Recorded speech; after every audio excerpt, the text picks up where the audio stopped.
I'm going to go ahead and go live here. I want to see something because normally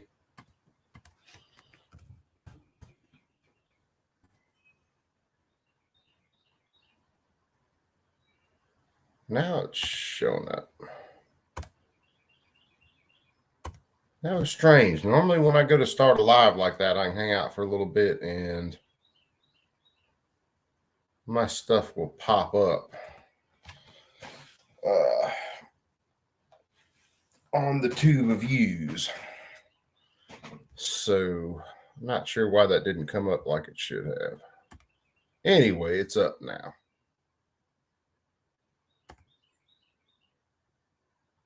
So we're going to hang out for a few today, pick through some stuff, have a little fun. This is another one of those streams where I've got to pick my daughter up from school later and I got some lag in between now and then. So we're going to hang out. Keep me out of trouble. Keep me from falling asleep before I got to go pick my daughter up.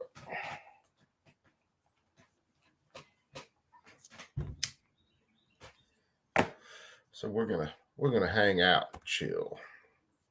What's up, brother 500? What is up, Taco? How's it going? Yeah, YouTube's being a little bit of a douche on this one for some reason.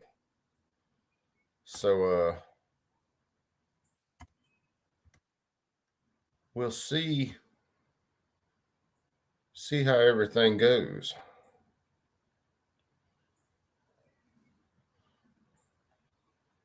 Try to see. Okay, Rumble's up. So I'm going ahead and kicking up the Rumble stream too. That way we can chill. Taco, how you doing today, Taco? You too, 500. You guys doing all right? Friday afternoon, ready for the weekend yet?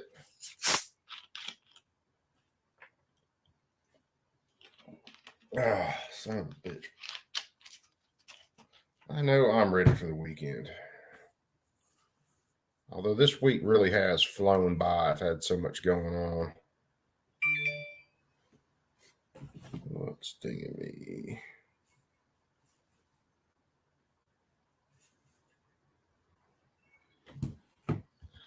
Let's see. I got to look at some stuff. Here, I'll tell you what. Let me...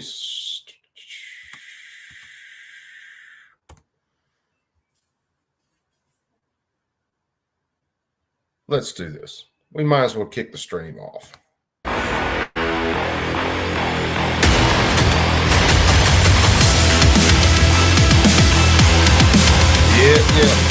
Yeah. That's part of what we're going to look at today. Sam of Anarchy, what is up, my brother?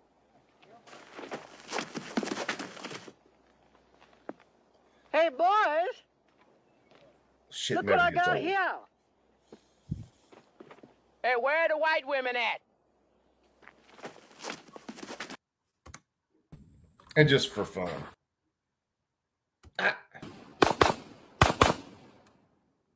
Fumble fuck the reload a little bit.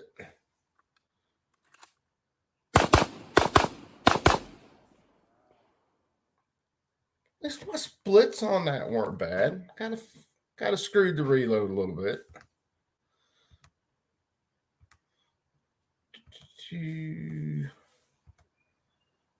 Let's see. Let's do this.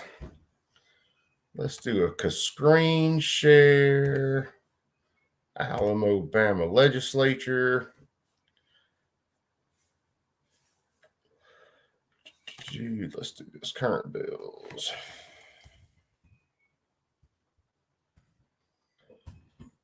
I've still got to finish my letter to these douches. Let me put on my damn headphones. I still got to finish up my letter to these douches on their stuff. So Chris England, this HB 12, this is one I've got to pull that letter back up that I'm writing. But HB 12 would make it a felony for me to have my gun on me when I go to pick my daughter up from school. or to have your gun in a school zone, believe it or not.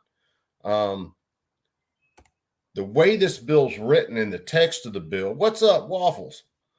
The way the text of this bill's written, we're talking about school zones here, school grounds. So if you were rolling through a school zone and got pulled over because instead of doing 25 through the school zone, you were doing 30, and cop walks up and, oh wow, you have your gun on you. That's a felony now. That's how this could be enforced. Not to mention the duty to inform.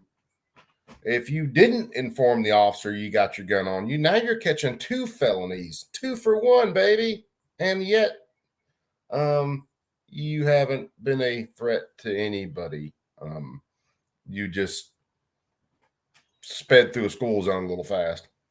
Snoring Coop. I damn sure was, brother. I damn sure was. Oh, yeah, that last one, man. I hadn't slept right again in a couple of days. And one of the meds that I get sometimes works and sometimes doesn't. And that's the night it decided to work. So I went right out. What's up, Shauna? How's it going, sister? So let's see. What else was it? So HB 12, that was the school zone crap. Or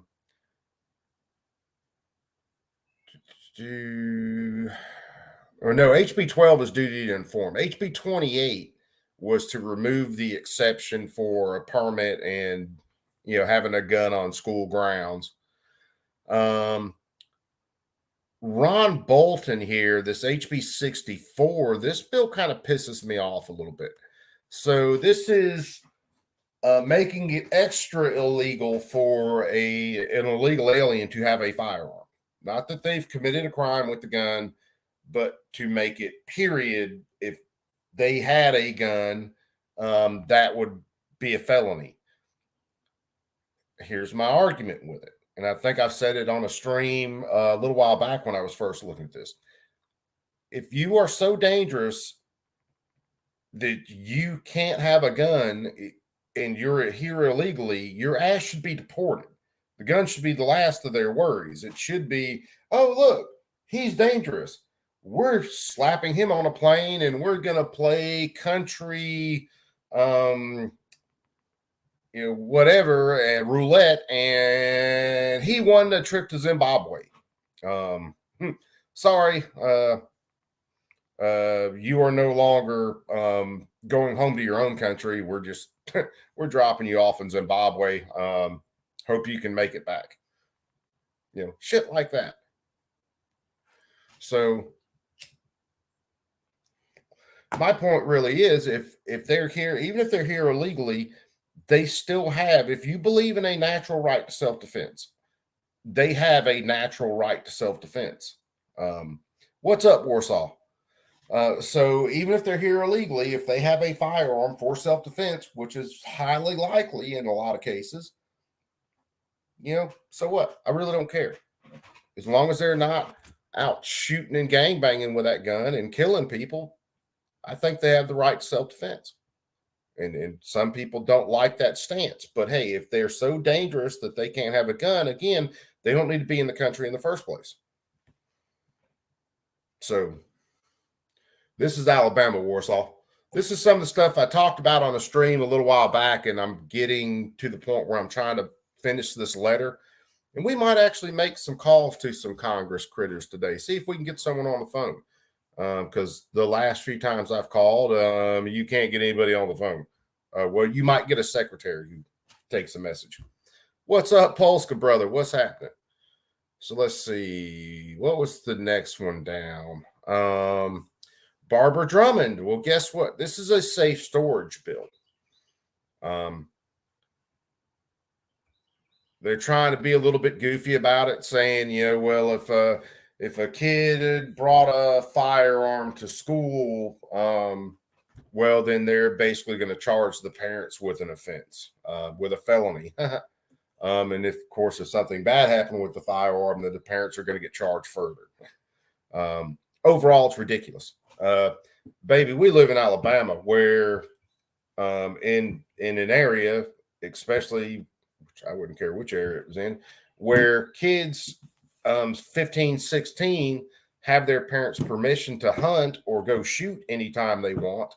And if they, accidentally left a gun in their vehicle and they go to school and somebody found out, well, they got a gun in their vehicle, well, they want to charge the parents with felonies and shit like that, even though that kid was no threat to anybody. He was just out doing his normal thing. And these schools will lose their shit over it. Listening to a hearing yesterday, day before Wednesday, there was one of the Republican senators brought up, or Republican House members brought up, that in his county, there was a kid who had been out, target shooting and everything. I think it's a 16, 17-year-old kid. He left the gun in the car. When he found out he left the gun in the car, he went and told the administrators, hey, I messed up. I left this in the car. Then they had to hold this big school board meeting. The kid gets in trouble for it, all sorts of bullshit. And it shouldn't have been nothing. It literally should have been, hey, just don't get the shit out of your car. And, when you go home, make sure you take it out of your car. That's the way rational people would handle shit. But we don't live in a world of rational people. Crimes and offenses dangerous to human life. Which one was this one? Hold on.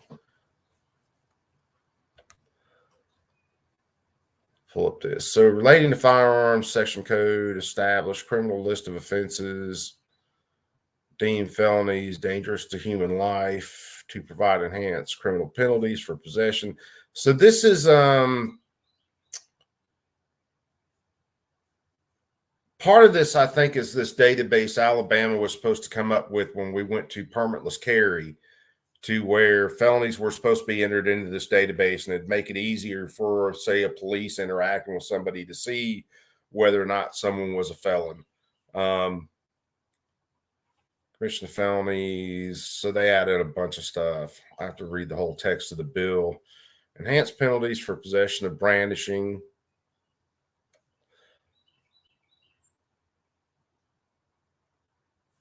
And see, that's fucking horse shit.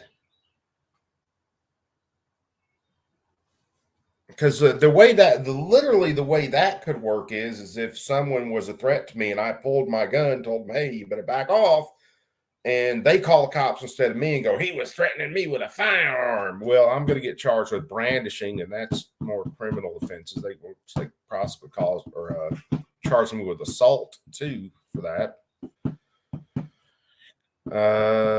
Discharge of a firearm during the commission of a felony, dangerous to human life. I mean, I got no problems with adding on shit for that.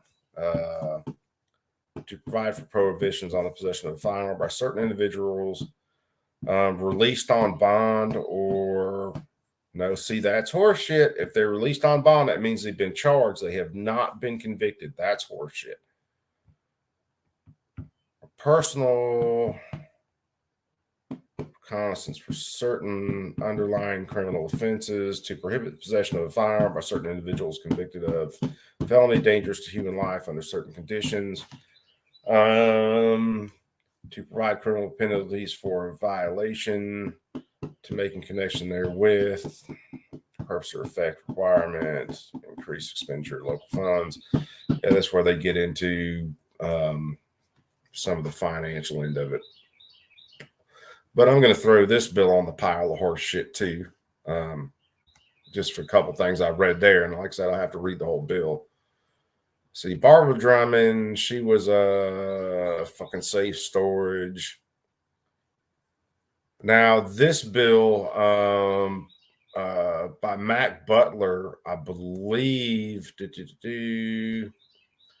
to prohibit financial institutions from disclosing certain customer financial records of firearms transactions, with certain exceptions, to allow Department of Finance to disqualify financial institution.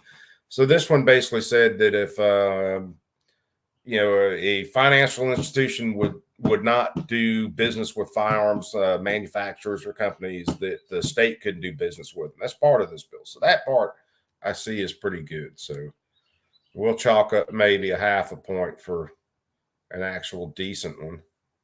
This trigger activator horse shit right here, I got to read through this whole bill, but this one's a bunch of horse shit. Code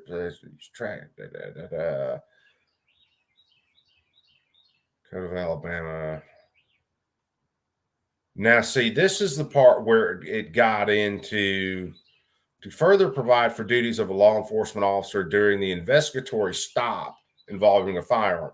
So you get stopped and the cop says, oh, I think this person could be using this gun for ill intent. So I get to confiscate their gun and get to hold on to it, and we get to inspect it and run through it to make sure there's no illegal parts in it, which is a fucking bunch of horse shit. So this one we'll throw on the pile of horse shit too.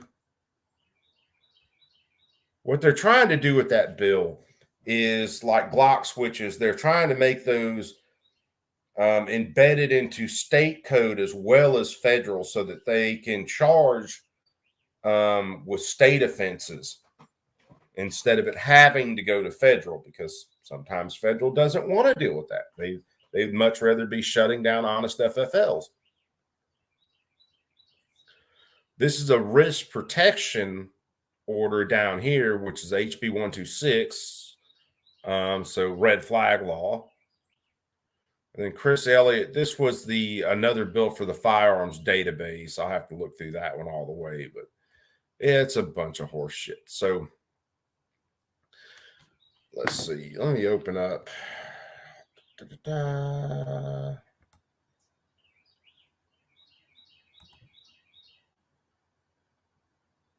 I'm going to have to do it this way. I'm going to open up 2 more tabs for the state of Alabama legislature. Let me slide these over. And we'll take a look at my illustrious people. Let me see if they've got any upcoming meetings real fast. I don't think they do. Nothing real quick. Looks like the next session they're in, next legislative day is April 18th.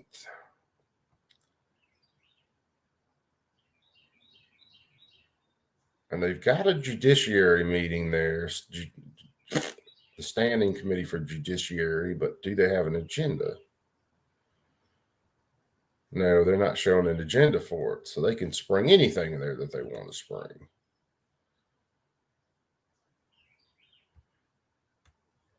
Let's see. I'll tell you what. Let me share this tab so you guys can kind of see what I'm poking through. So these are the next legislative days for the Alabama legislature, because they only meet so many legislative days a year.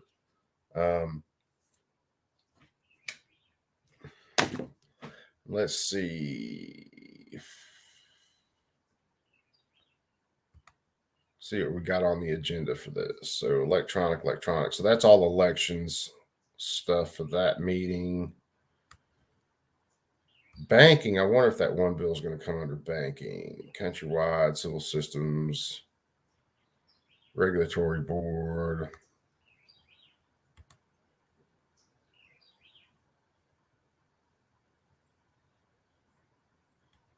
Newborns. Let's see. I'm just picking through all their so-called agendas for this stuff. Let's see, what's this? This is Healthcare Standing Committee. Fish consumption. Organ transplants. Yeah, okay. State governmental. Standing Committee relating to Board of Social Work. All right, there's probably going to be some bullshit in there, but let's see what else we got. City and municipal, sheriff vacancies, detention facilities, law enforcement, the firefighters. That's about their retirement system.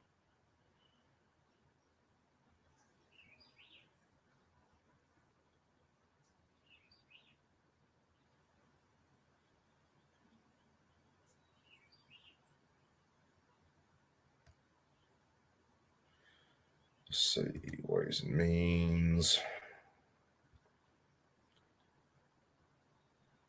I'm just picking through, guys. I'm just trying to see what they're freaking gonna be going over. It looks like 18th and 19th, and the next legislative day is going to be all the way on the 26th, unless they add some shit in between now and then.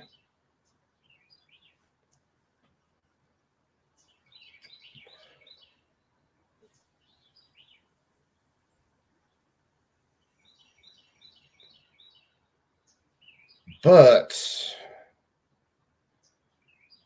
this judiciary meeting on the 19th, they're not showing an agenda for that. So either they haven't formed an agenda yet, or they're just going to be pulling bills out of their ass that day, which more than likely pulling bills out of their ass. So let's see something. So let's look at House leaders real fast. We'll kind of show you my doofus. Where's he at?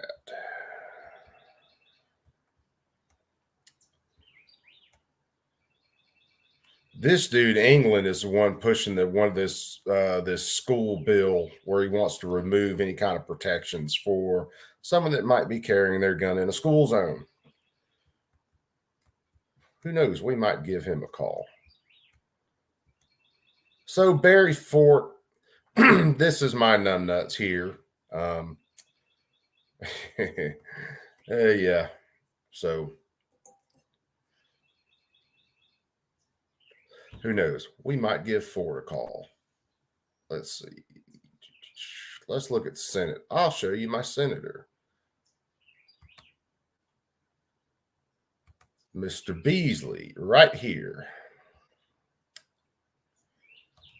So he's another one we might call because why not? I've actually talked to his secretary. Now, last year when all the constitutional carry stuff was coming through, I actually talked to Beasley. He actually did return a call, or I got him on the phone that day, something like that. He doesn't seem completely unreasonable about some things, but he's definitely a Democrat. He's definitely on the end of pushing more gun control regulations and shit like that. What's up, Chambered? What's happening, brother man? Let's see. Where did I save my letter? Was this it? Which one? Because I had written some other stuff to him last year over all the concealed carry shit too. So I have to pick through. I might have to pick through a document or two and see where I'm at.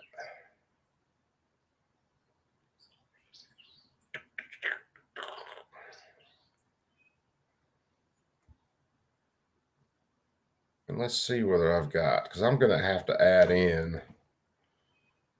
Let's see, I got HB 12, HB 28, HB 64, HB 123, HB 126. So that was the red flag law, the safe storage, prohibited illegal aliens, permit protections, duty to inform.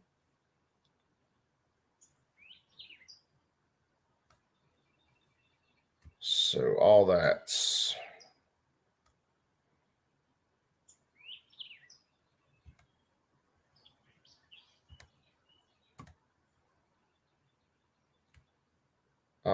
in there. And hell, let me do this. I'll share this real quick so you guys can kind of see.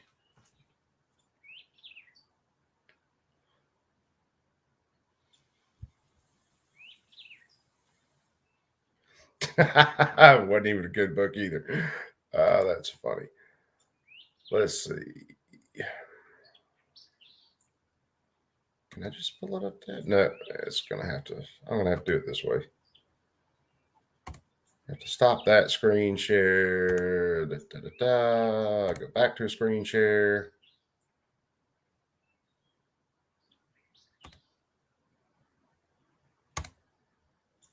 I want to share the window. All right. So you guys should be seeing this now. So this is the start of the letter I'm writing to these douchebags. I'm going to continue to call them douchebags as long as they're trying to pass unconstitutional shit. So let's see. I'm writing you today concerning some very disturbing legislation currently being introduced in the Alabama legislature. These bills list the bills, and then I basically go through them. And I still got to go in. This is all preliminary shit. Hold on.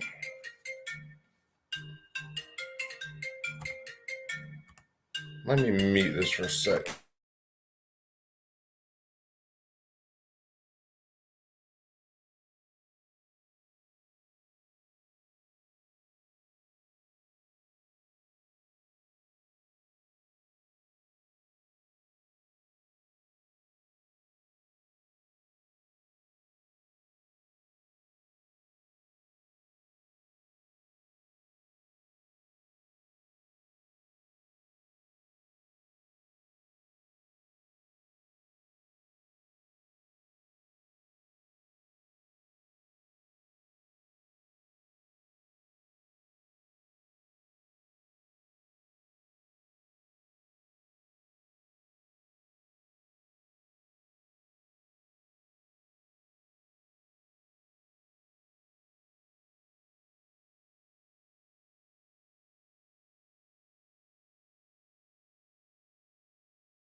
All right, had to take that real fast. That was a call about an MRI I got to have done.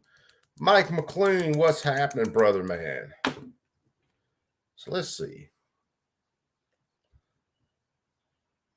Look at that. Look at that. Let me stop sharing this.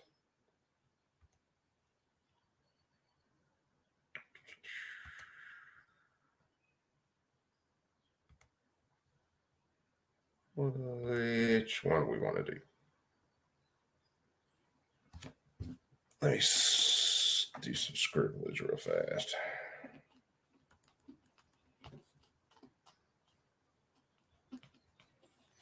Because we might make a phone call or two.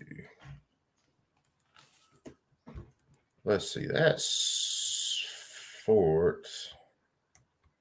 Where is...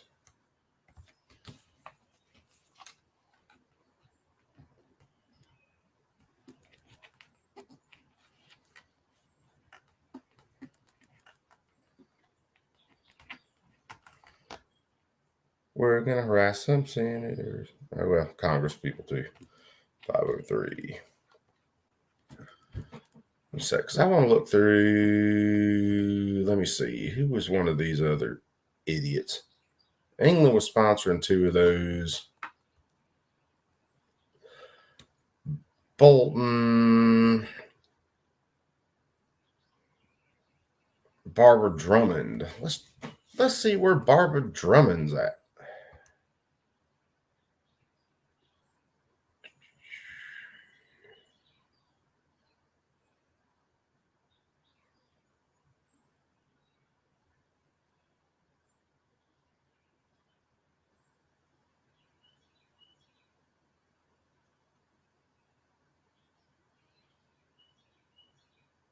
So she over here.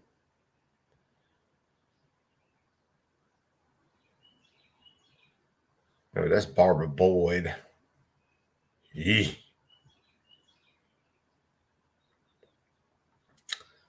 Boy, the jokes to be made.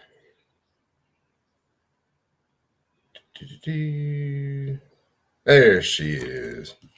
And of course, she's in Mobile County, Mobile. And of course, their anti-gun sheriff down there, who was completely against constitutional carry, is completely in support of all these damn anti-gun bills.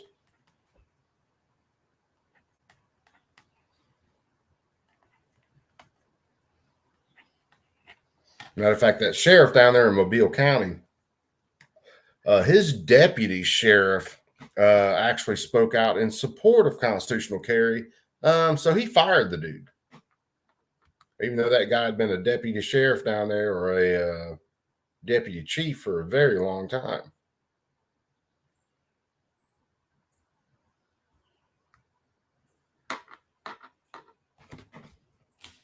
Let's see. Damn it. I'm running out of scribble paper.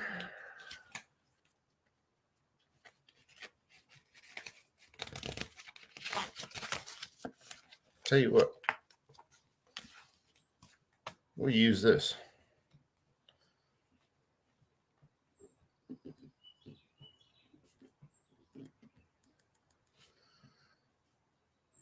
Wood.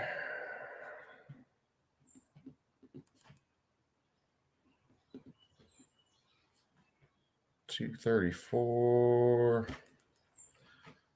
Let's see if we can find Randy Wood.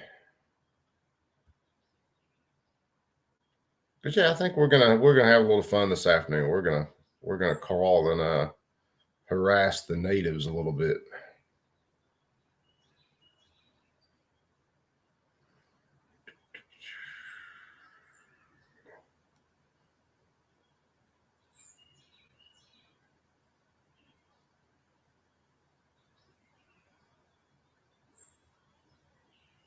Lawrence, that dude's name sounds familiar to you.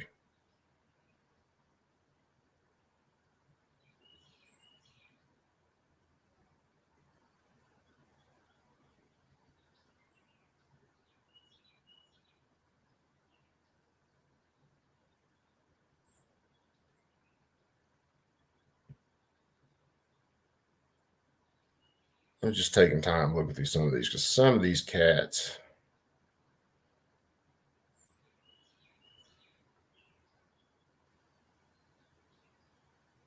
have sponsored some other bills.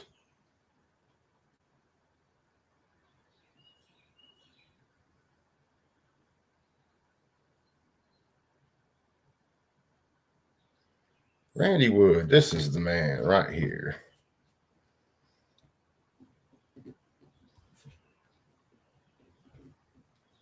Two 610 552. Let's see. Dude, there's some scary looking reps from Alabama, I'm telling you. I am not the prettiest person, but damn.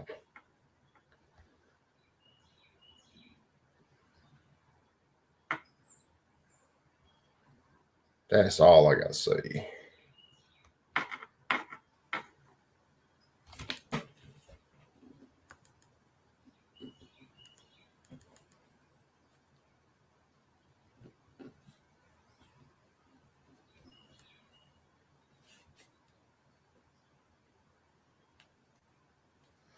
Let's see. She's 126. She's senator. So let's go over here to Senate.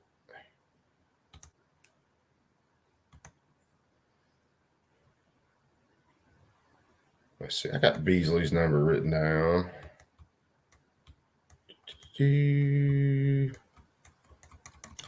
Coleman. Yep, I've seen her speak before.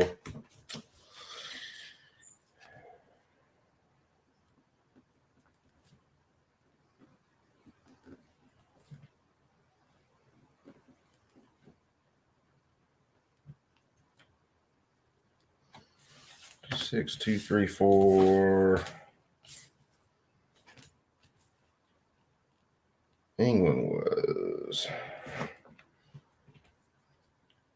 All the fun stuff you get to do in an afternoon when you just don't give a rat's ass.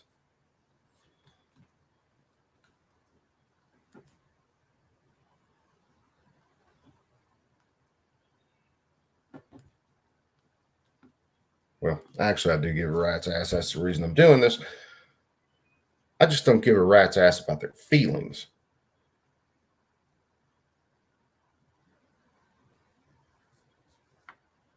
That's more along the lines of what I mean.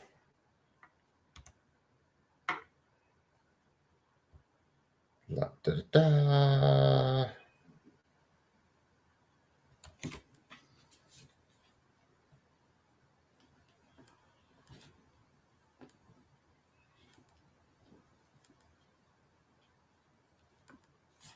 And see these mofos.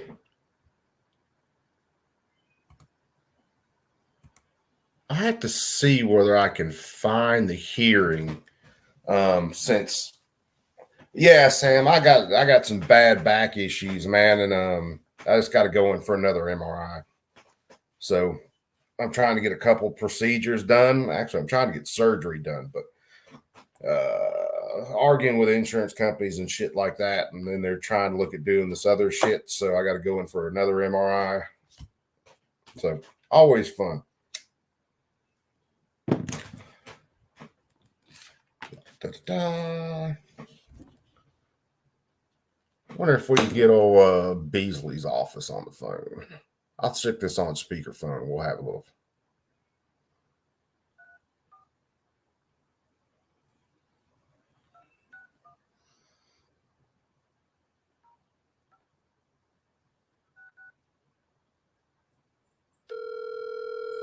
Is it ringing?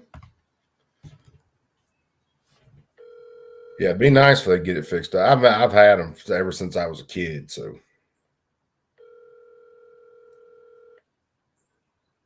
It just sucks when all this shit's flared up like it has. So this is Beasley's office. Let's see if anybody will pick up. Considering it's Friday, they're probably out partying right now. Your call has been forwarded to an automated voice messaging system. Representative Fort is not available. That's Fort's number. At the tone, please record your message. When you've finished recording, I thought that was Beasley. That's press Fort. 1 for more options. To leave a callback number, press 5. Representative Fort, my name's William Cooper. I was calling you in reference to some bills that you guys are trying to pass through the House right now. All of these bills are absolutely unconstitutional if you actually read the Alabama Constitution. But I'd like to hear your opinion on these bills. So if you would, can you please return my call? And that way I can kind of see where you stand on these. My number.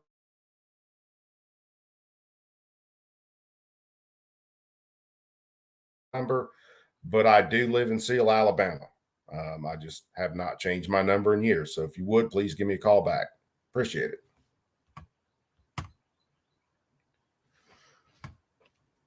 And I really have no hope he's going to return my call because he hadn't returned the last fucking 3 calls. So let me see what the hell I did with Dan Beasley's number. Fuck, I wrote down the wrong number for.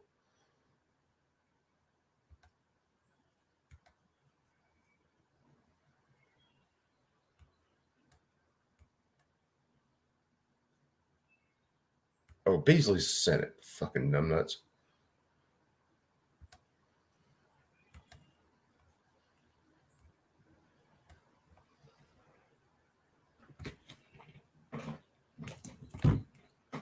What you get when you're like borderline retarded trying to keep track of numbers.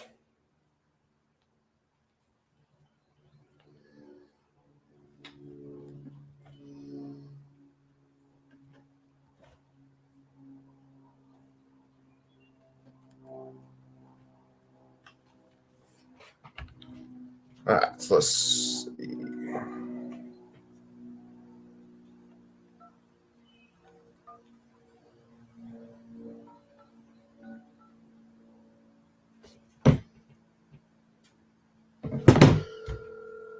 Da, da, da, da, da, da, da, da, da.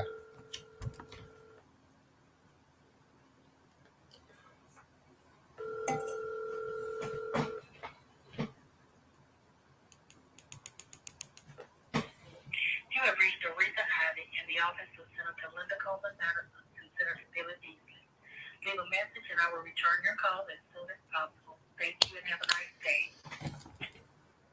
At the tone, please record. record your message. When you've finished recording, you may hang up or press 1 for more options.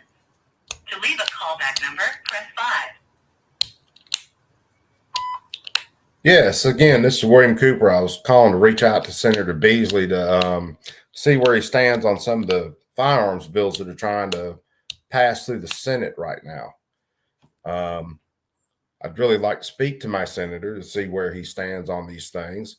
So if you would, can you please return my call?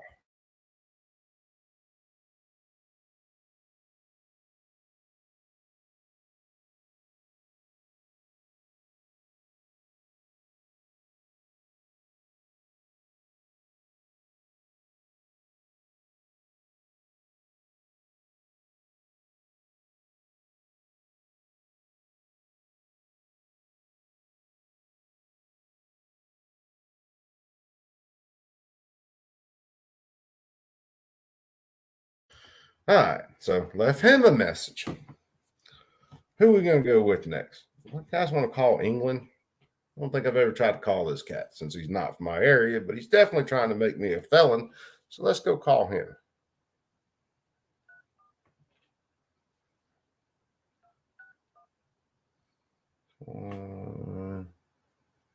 0503.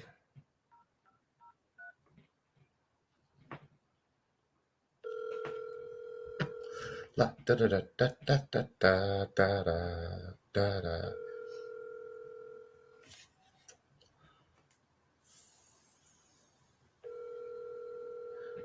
Da, da, da, da, da.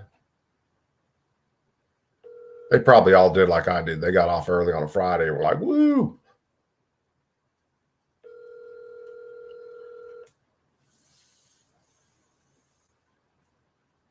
Your call has been forwarded to an automated voice messaging system. Of course it has. Representative England is not available. The mailbox is full and cannot accept any messages at this time. Goodbye. Douchebag. So full mailbox. All right, let's call Drummond.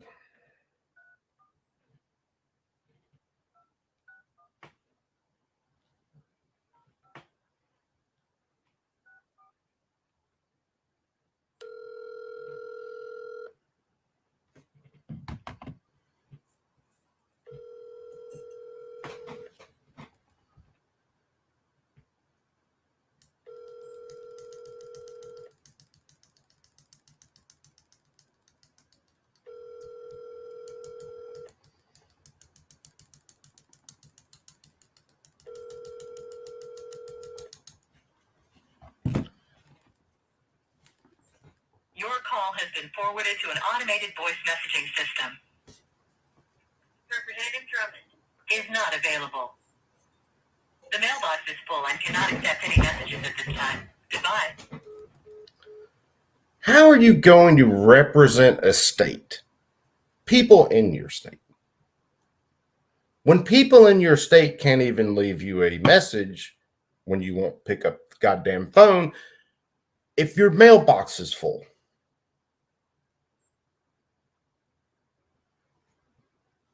See the issue I'm having here?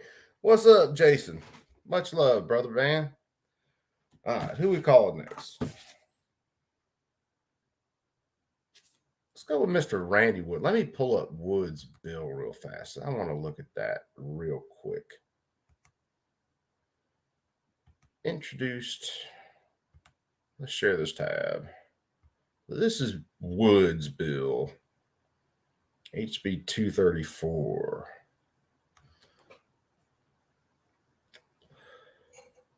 Person who possesses, obtains, receives, sells, or uses a short-barreled rifle, short-barreled shotgun.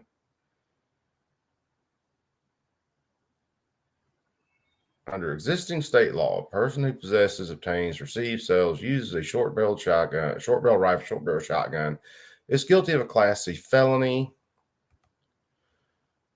which I know good and damn well they would look at my AR pistol or my AK pistol and be like, that's a short-barrel rifle. No, it's not, fucker. Da, da, da, da.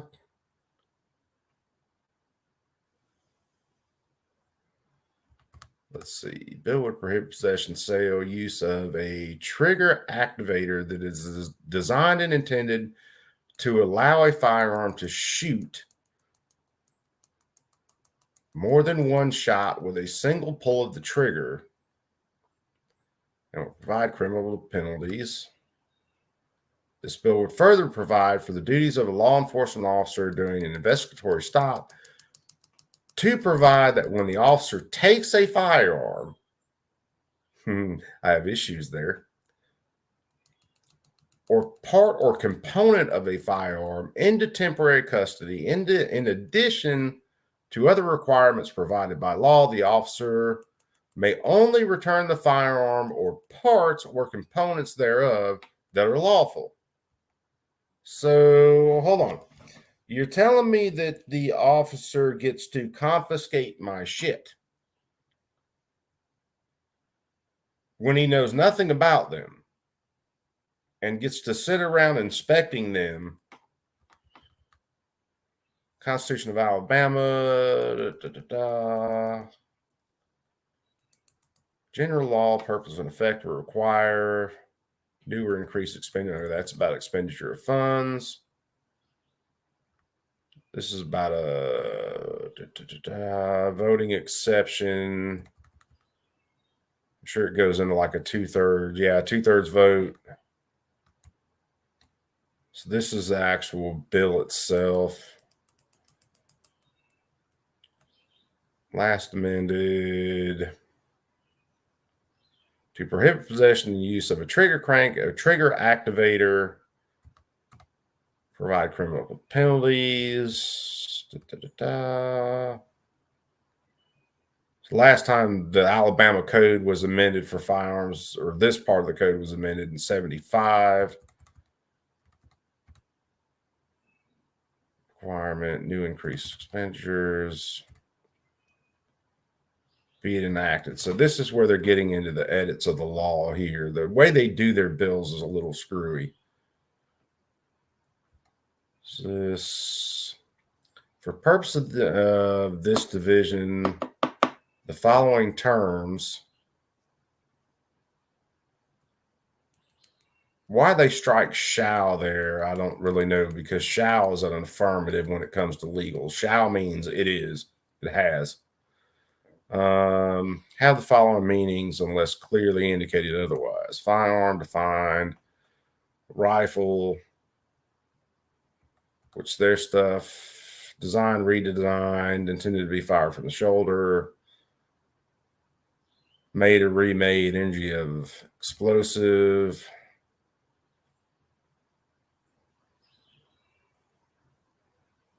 Now, see, they're different from the federal law there, because the federal law, I think, says each function of the trigger. And they put each pull of the trigger here. Short-barreled rifle, one or more barrels less than 16 inches in length, whether by alteration, modification. They strike such there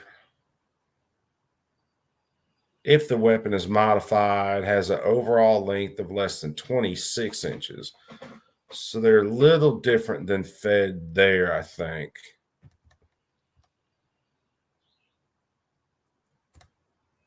Because federal law, 16-inch barrel, the gun has to have an overall length of 26 inches.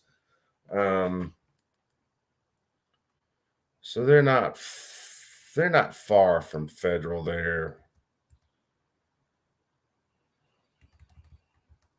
Shotgun, any weapon designed, fired from the shoulder, da da da da. All right, so this new section right here, I know this is kind of boring, guys, but I'm just looking at this before I call this douche. Trigger activator, a device, part, component, or combination of parts. Damn, my gun's so fucking funky. Let me take that off for a second.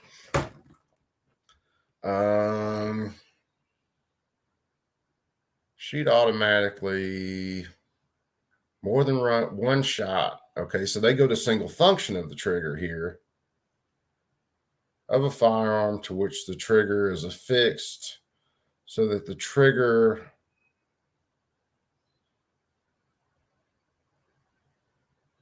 resets and continues to fire without additional physical manipulation of the trigger by the shooter. Hold on.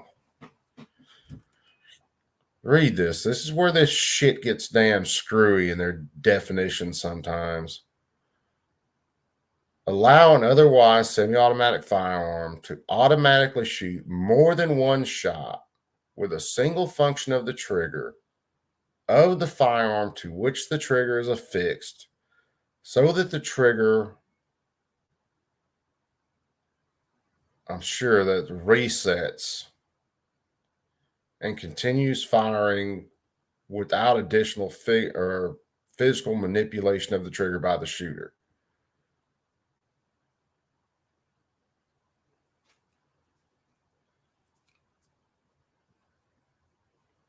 So I'm thinking a force reset trigger would fit into this trigger activator.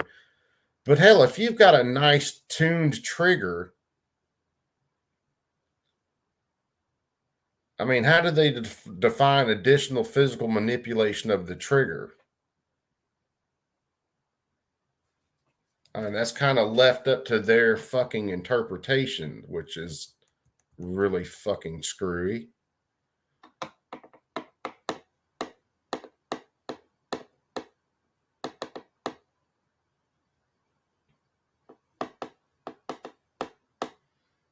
And since they're editing this, they struck out in violation of federal law because this is basically going to be in violation of state and federal law now. Person who possesses, obtains, receives, sells, uses, manufactures, assembles, imports, or transports a trigger activator is guilty of a Class B felony. So just having, say, a wide open trigger in your possession would be a felony underneath this.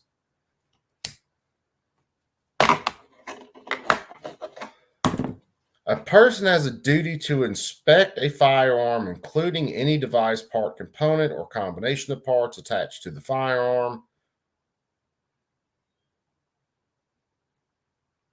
Now, I'm just brainstorming a little bit because then their definition up there, would binary triggers fit into that definition?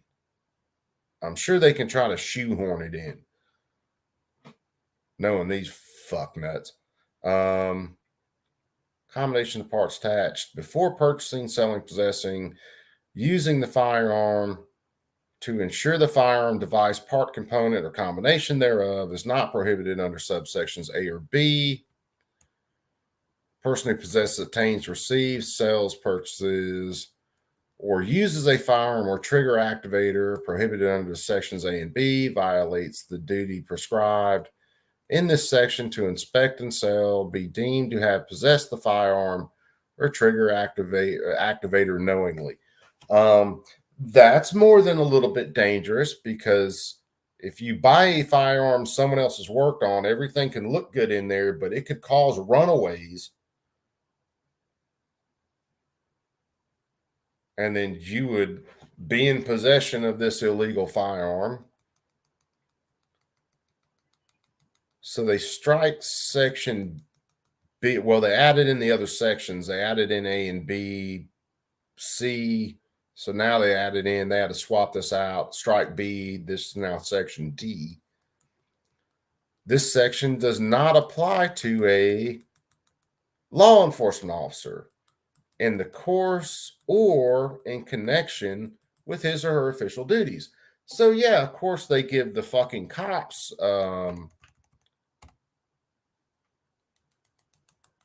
an exemption here, just like they do in federal law all the time. They excuse law enforcement officers, officers of the state, and all this other shit.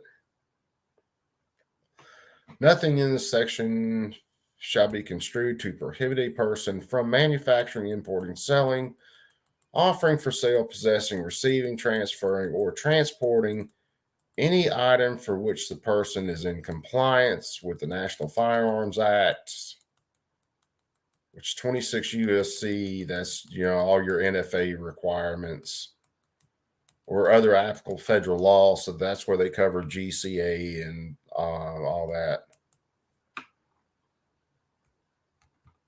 Did they edit anything else? And yeah, here we go. Let's see. What is this section?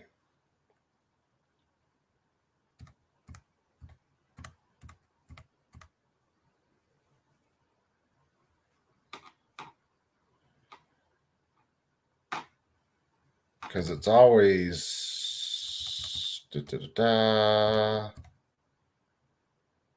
section appearing Alabama Code.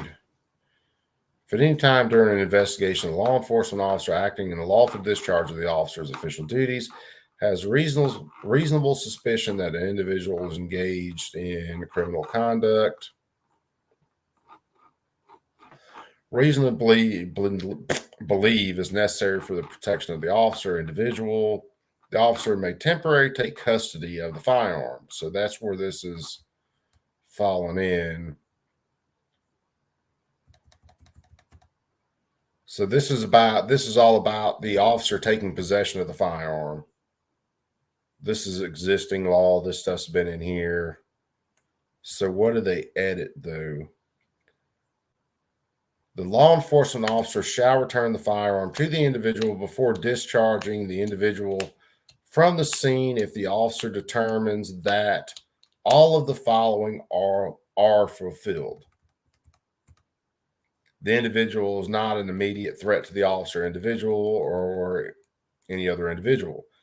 So that, again, is left up to their determination. And we all know cops could find you to be a threat pretty fucking easy. The individual has not committed a violation that results in the arrest of the individual. So, yeah, of course, they take your shit if they arrest you. That kind of goes without saying. The firearm is not prohibited under Section 13A 1163. That's where they added in this new section.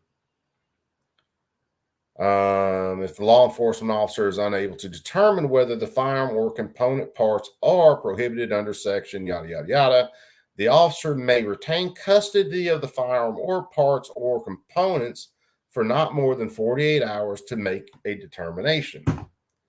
I guarantee you most of these officers do not know what a fucking trigger looks like. Besides that little dangly part outside of the firearm. So you can bet your ass that a lot of these cops are going to take your fucking firearm and hold on to it.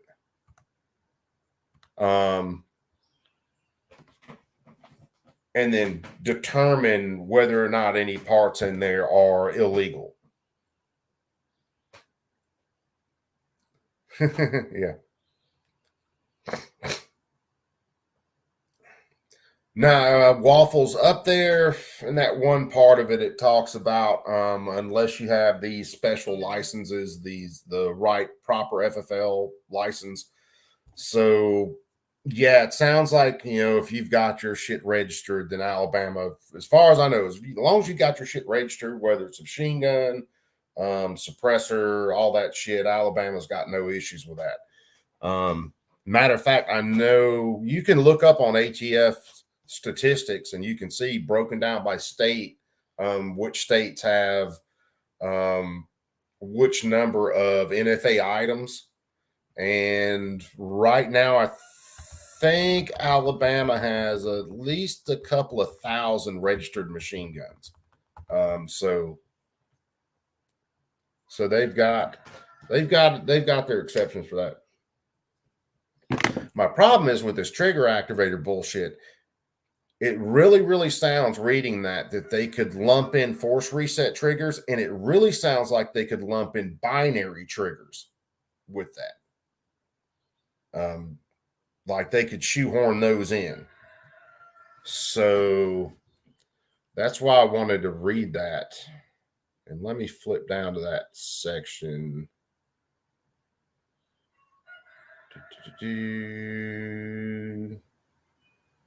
Trigger activator device part component combination of parts intended to allow an otherwise semi-automatic firearm to automatically shoot more than one shot with a single function of the trigger of the firearm to which the trigger is affixed so that the trigger resets and continues firing without additional physical manipulation. So that's where it resets without physical manipulation. This is where I think they could fit in possibly a binary trigger in that. Because you have a reset. Basically, in a binary trigger, when you pull the trigger to the rear, gun fires, that mechanism resets, and then you fire another shot, releasing the trigger. Which, if they fit this into without additional physical manipulation, because technically releasing the trigger is not an extra physical manipulation. So that definitely sounds like force resets and binary triggers could be wrapped up in this.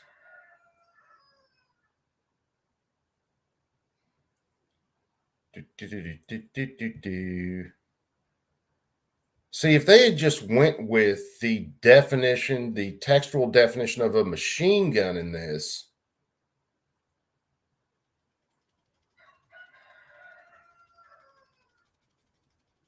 and just said a trigger activator allows a semi-automatic to work as a machine gun, and then put the definition of a machine gun there, then that would cover things like Glock switches. It would cover those, but it would not cover, the textual definition would not cover force resets, would not cover binaries, all that. So let's see if we can 334, what I say, 261-0552.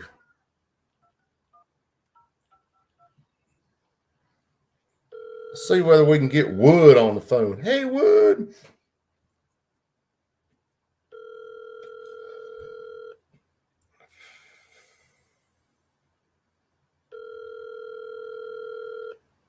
I'm hoping some of these full mailboxes just mean these guys are getting so many damn calls that their mailboxes are filling up every 5 minutes. But I doubt it.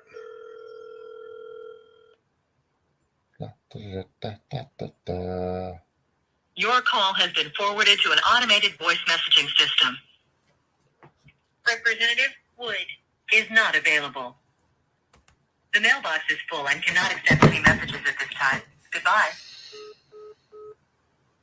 I'm hoping that means they're getting so many calls about this shit that they can't keep their fucking mailboxes cleaned up. But I highly doubt that's the issue.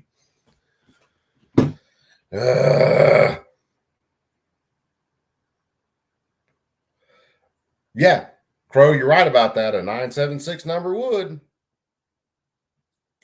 give you wood. Yeah. However, that's not the kind of attention I'm looking for right now. Dang old Matt, what's up, brother? I didn't see you slip in either because I'm flipping back and forth in between screens. Let's see. Let's bring up Coleman's bill real fast. Where's that? Coleman.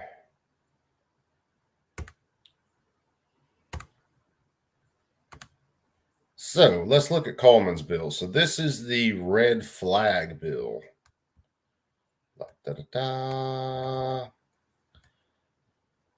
And that all of this is new because Alabama has not had red flags. Bill would establish gun violence protective orders. Bill would authorize courts to issue ex parte. So that's pretty spot on for all these freaking retarded ass. Possess and intimidate a person. Possess and intimidate and presented danger of causing personal injury to self or others. Issuance of ex parte orders, or 1 year gun violence protective order. Court shall order respondent to surrender to local law enforcement any firearms, ammunition. Bill would provide renewal or early termination of 1 year under certain conditions. Bill would provide for criminal violation, Constitution of Alabama. Okay, so this is under their all the legal jargon that goes with this about funds being used and a 2/3 vote, all that. So this should be the actual text of the bill. Required to surrender all firearms and ammunition, subject to ex parte order, 1 year. Termination to provide criminal penalties. This is the explanation of the bill. So this is being enacted. Act shall be cited as gun violence prevention protective order. Now remember, under the Safe Streets Act, all that other horse shit that the Fed passed, they're going to get grants for this horse shit. All right. The legislature finds and declares the following: over 100,000 people become victims of gunshot wound each year. More than 30,000 of those victims lose their lives. That is horse shit. Remember, 2/3 of that are suicides. That's stating it right there like it's a, fuck these people, fuck them. Federal law prohibits any individual subject to certain domestic violence restraining orders. And remember, that shit just got shot down in the Fifth Circuit, I think, for purchasing, possessing firearms. Many states have similar laws. I don't give a shit. About half the states also authorize or require court issuing domestic violence protective orders to require the abuser to surrender firearms. I really don't give a fucking rat's ass what other states are doing. And when it comes to Alabama law, that's like saying, hey, they're doing unconstitutional shit. Why can't we?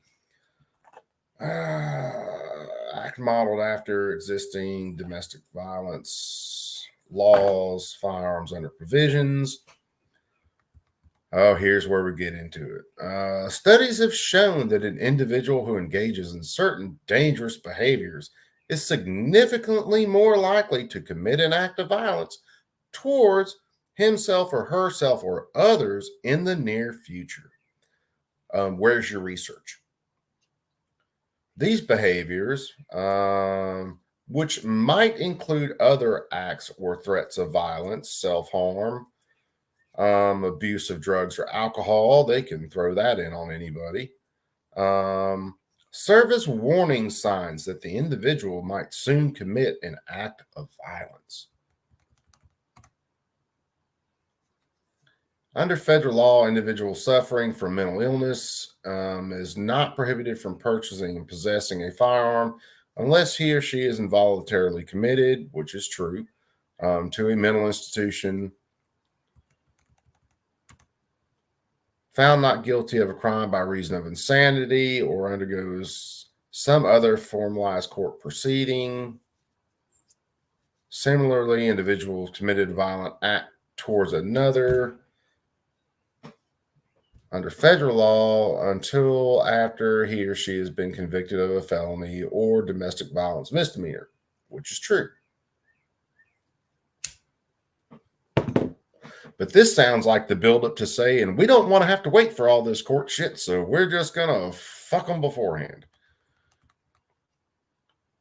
This purpose and intent legislature to reduce firearms deaths and injuries by providing a formal court procedure that law enforcement officers, teachers, and family members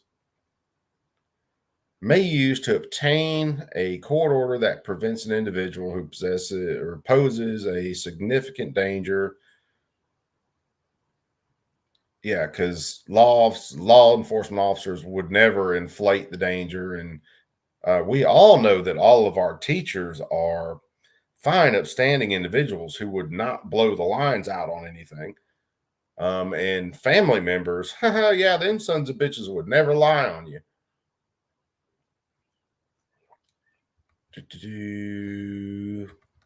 Legislature intends for these court orders to be limited to situations in which an individual poses a significant danger, causing personal injury by owning, purchasing, controlling, possessing, or receiving firearms or ammunition. Ex parte, purchasing, controlling, possessing. So this stuff is going right down the line on family members. So definition of a family member: an individual related by blood, marriage, or adoption to the respondent, current or former dating partner of the respondent. They're considered family because we all know that your pissed off girlfriend or boyfriend would never lie on you, or the former crazy motherfucker that you got rid of, yeah, they would never lie on you. Any individual who resides or has resided with the respondent. Fuck me. That's like saying their second cousins, uncles, brothers, boyfriends, sisters, roommates, brother's uncle could put one of these on you. Don't try to follow that sentence. Respondent's legal guardian. I'm driving up the road. 1 year gun violence protective order. Petitioner, a law enforcement officer, teacher. Remember the definition of family member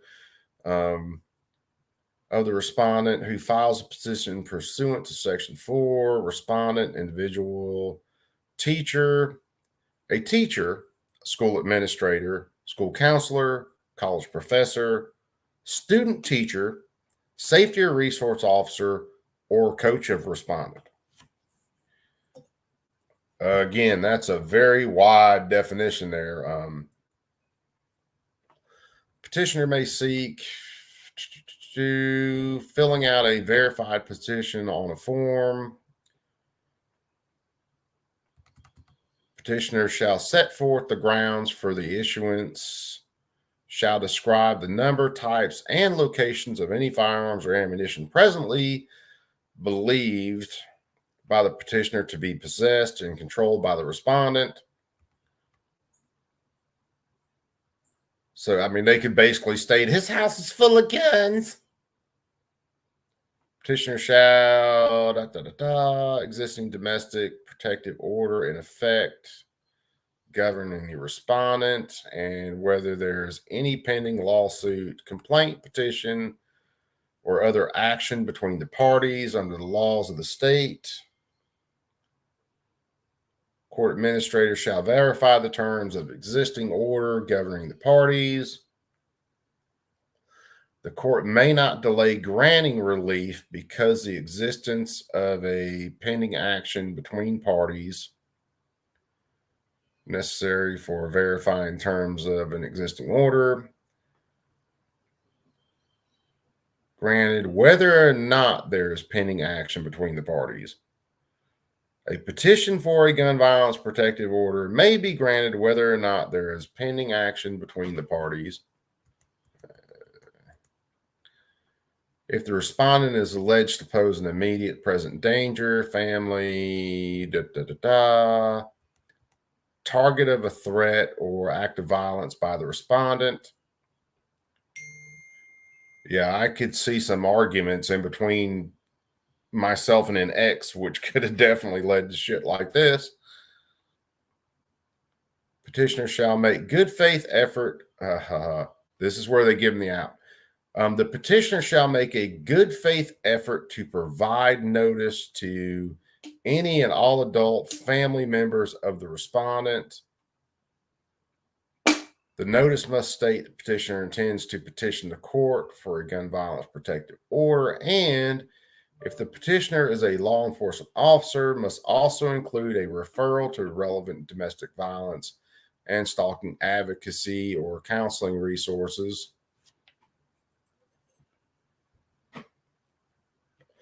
Petitioner shall attest to having provided the notice and verified petition. If the petitioner is unable to provide notice, any or all adult family members of the respondent, verified petitioner shall describe what good faith efforts were made. All health records and other health information provided in a petition or considered as evidence in a proceeding under this act shall be protected from public disclosure to the extent the information identifies respondent or petitioner, except the information may be provided to law enforcement agencies as set forth in section. Aggregate statistical data about the numbers of gun violence protective orders issued, renewed, denied, dissolved, or terminated shall be available to the public upon request.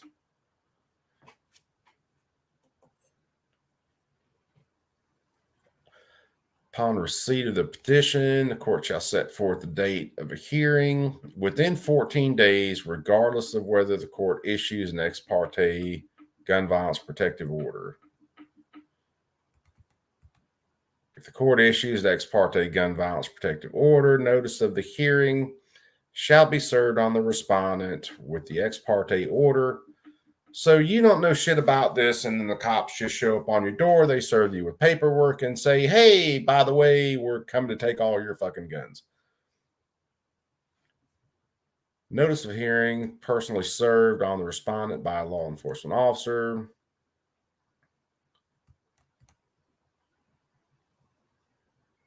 Issued prior to a hearing for 1 year. Hold on. A petitioner may request that an ex parte order be issued prior to a hearing for a 1 year gun violence protective order without notice to the respondent by including in the petition detailed allegations based on personal knowledge that the respondent poses an immediate and present danger of causing injury to himself or others through his or her ownership, purchase,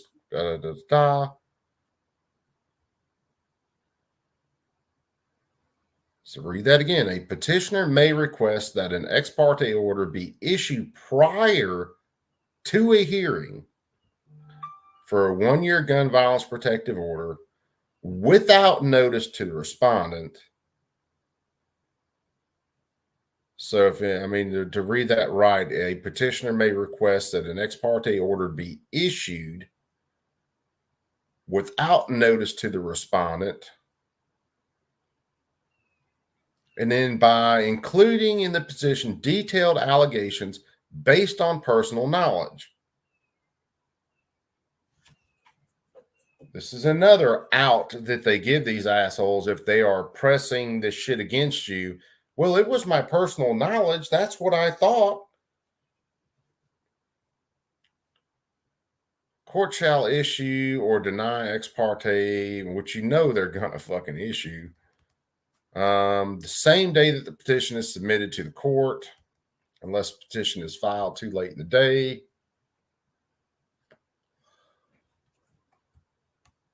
For issuing ex parte protective order, the court shall examine under oath the petitioner and any witnesses the petitioner may produce.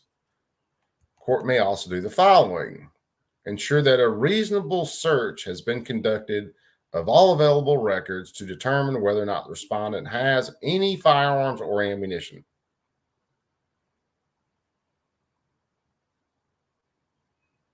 What records are they going to be searching here?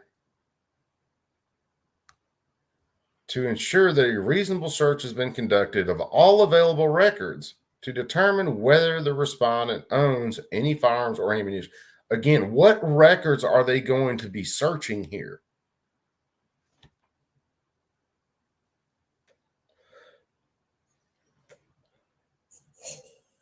To ensure that a reasonable search has been conducted for criminal history records relating to the respondent. I mean, that's fucking simple enough. You can determining whether grounds for ex parte gun violence protective order exists. The court shall consider all relevant evidence presented and may also consider other relevant evidence, including but not limited to evidence of occurrence of any of the following events. Unlawful, reckless, or negligent use, display, storage, possession, or brandishing of a firearm.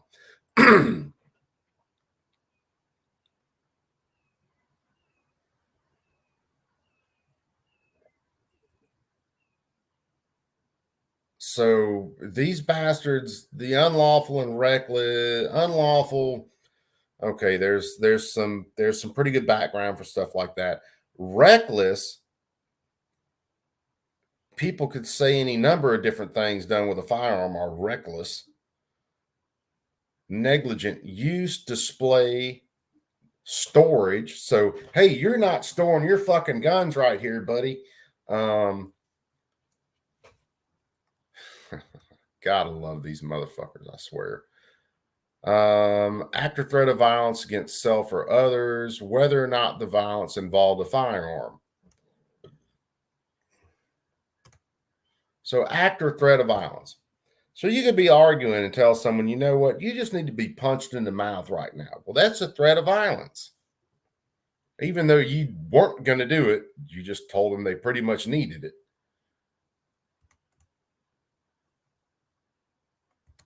Violation of protective order issued under chapter, similar law. Abuse of controlled substances. They smoke weed. They have guns. They're a danger to themselves and others. Go get their shit. Oh no, that motherfucker drinks too much. Got to go get his shit. Or any criminal offense that involve controlled substances or alcohol.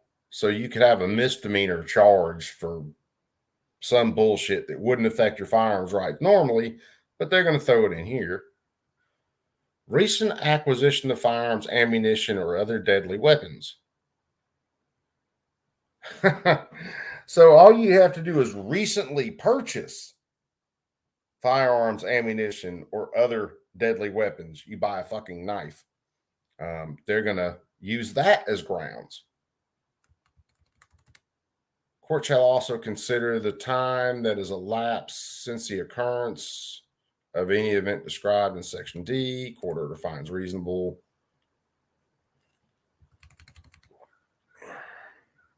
Ex parte gun order shall include all of the following. Statement by the respondent or statement that the respondent may not own, purchase, control, possess, or receive or attempt to purchase or receive a firearm or ammunition while the order is in effect. Description for relinquishing your firearm. Statement of grounds asserted in the order. Notice of hearing under subsection to determine whether or not to issue a 1-year protective order, including the address of the court, date and time. Statement that the court may extend the order for 1 year at the hearing. Respondent may seek the advice of an attorney as to any matter connected with the order, and that the attorney should be consulted promptly so that the attorney may assist the individual in any matter connected with the order. So they're saying you have the right to consult an attorney and he can assist with anything. Ex parte gun violence order shall be personally served on the respondent by a law enforcement officer, but it doesn't say you get to have representation with you in the hearing.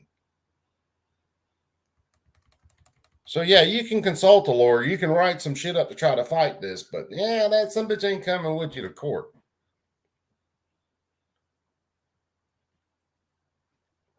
Accordance with subsection 4, 1 year order. The respondent may seek an extension of time before the hearing. Okay.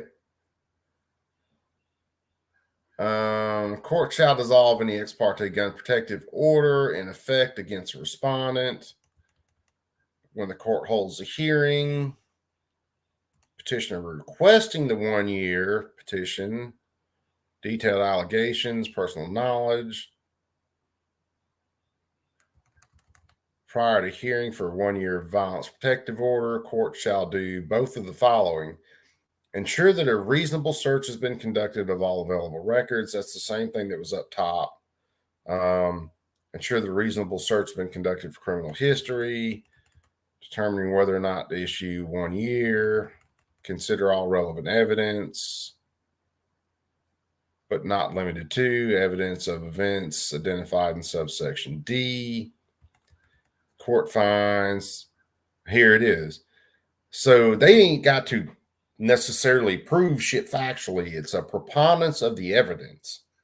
So this person could just sit there and write down accusation after accusation after accusation. They don't have to prove those 100%. They can just say, well, there's so much evidence here. It's preponderance of evidence.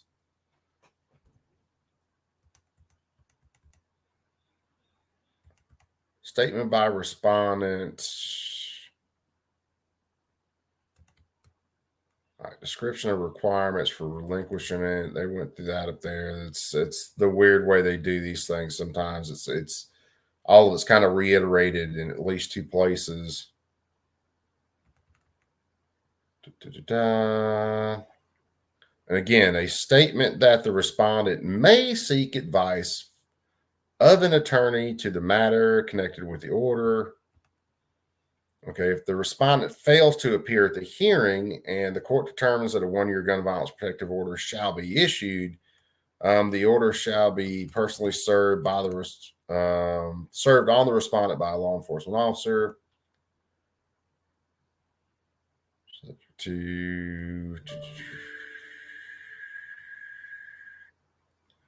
So, respondent subject to a 1 year gun violence protective order may submit 1 written request at a time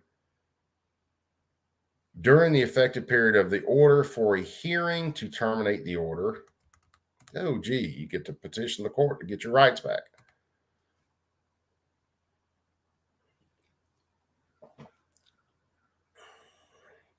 Upon receipt of the request for termination, court shall set a date, request, petitioner in accordance with Alabama rules.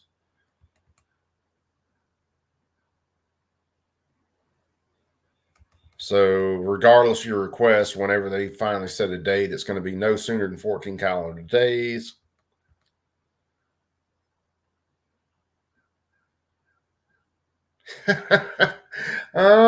Fuck these people. So they take all your shit. You write a letter and you're like, hey, man, I want my rights back. I haven't done anything. They give you another 14 days. So even if you wrote the letter after the initial 14 days, you're still looking at least 30 days or better, weekends and shit. Probably looking at closer to 40 days without your guns, where they came in and took all your shit. And when you get to the hearing, the respondent seeking termination of the order shall have the burden of providing by preponderance of the evidence that the respondent does not possess a substantial danger. So you have to prove yourself innocent, motherfucker. They ain't got to prove you guilty of shit, but you got to prove your innocence.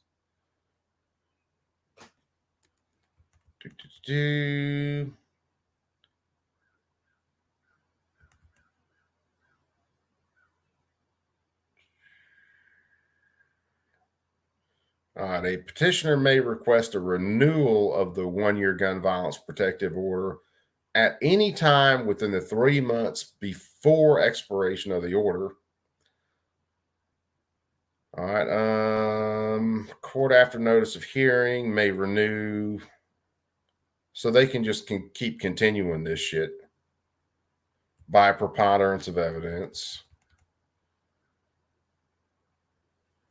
Determine whether or not to renew. May also consider relevant. Yeah, they go through all the same shit.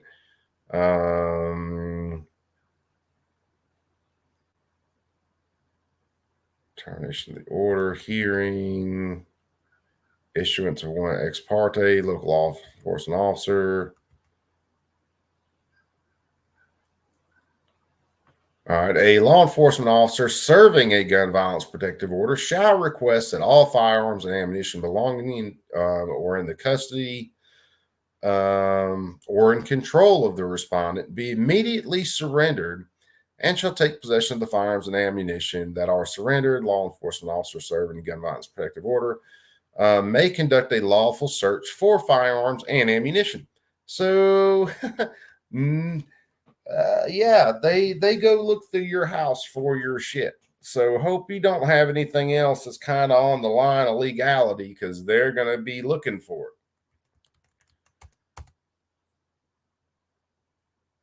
Time of surrender, law enforcement officer taking possession of firearm and ammunition. So they'll give you a receipt for all the shit they took. Provide a copy of the receipt to the respondent. Within 72 hours after serving the order, the officer who served the order shall file original receipt with the court.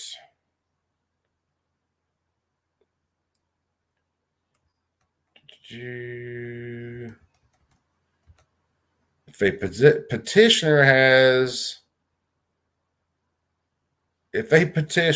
probable cause to believe a respondent to the gun violence protective order owns, controls, or possesses a firearm and ammunition that the respondent has failed to surrender pursuant to this section, or has received or purchased a firearm and ammunition, the petitioner may petition the court to issue a warrant.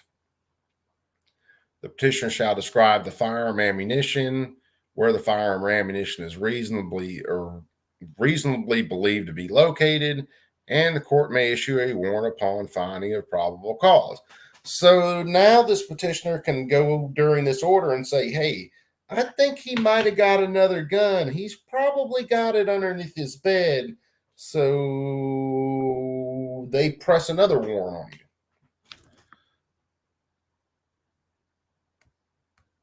And the hits keep coming. Law enforcement officer.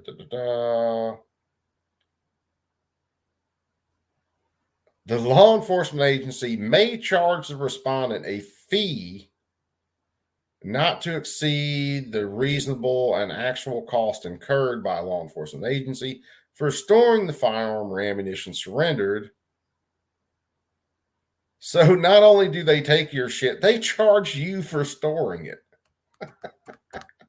Oh, you gotta fucking love this shit. As using this section, dispose of means sell, transfer, federally licensed. 30 days before gun violence order is set to expire, a law enforcement agent holding firearm or ammunition that has been surrendered shall notify the petitioner that the order is set to expire. Notice shall advise petitioner for the procedure for seeking a renewal.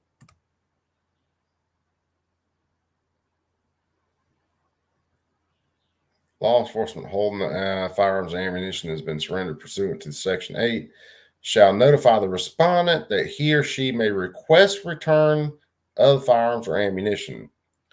Law enforcement agencies shall return any surrendered firearm or ammunition requested by the respondent only after confirming through a background check that the respondent is currently eligible to go. So now they charge you for storing your shit. Then they're going to run a background check on you so that before they give the guns back, so that if like this last denial that I had, and then the pending, and then the freaking all the other shit, They could just keep delaying. Hold on, I'm getting work emails. So they could just keep delaying getting your firearms back.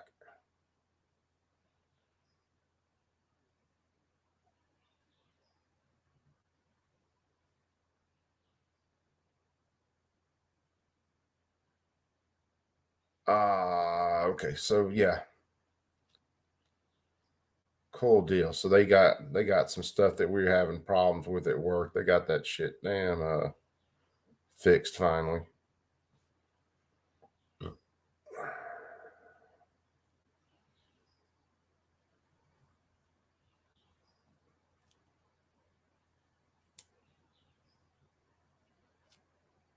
I'll have to look at that other one later.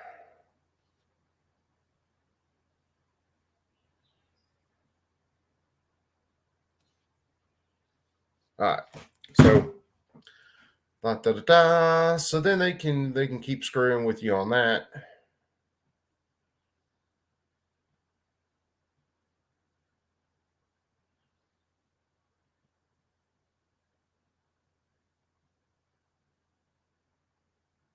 So for some reason the respondent didn't want all their shit back. They could tell the police they don't want them back, then the police are going to transfer them to a licensed FFL.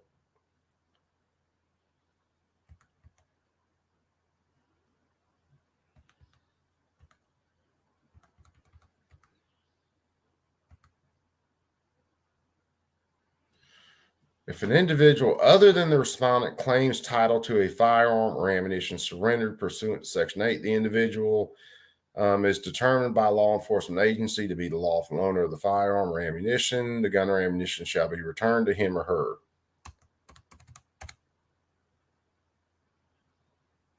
Enforcement surrendered by respondent pursuant to Section 8.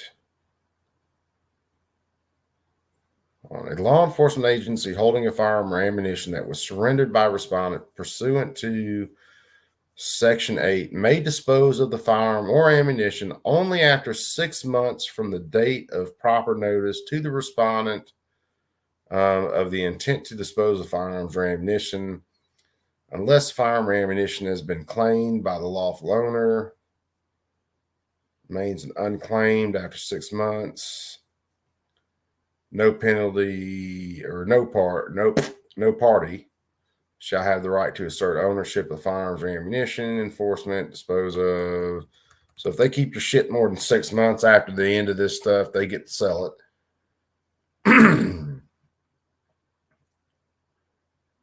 No later than 1 business day after issuing, renewing, dissolving, terminating. Information required to be submitted to AILA pursuant to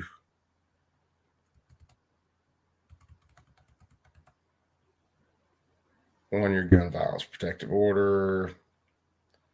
The respondent fails to appear. The respondent's presence in court shall constitute proof of service of notice.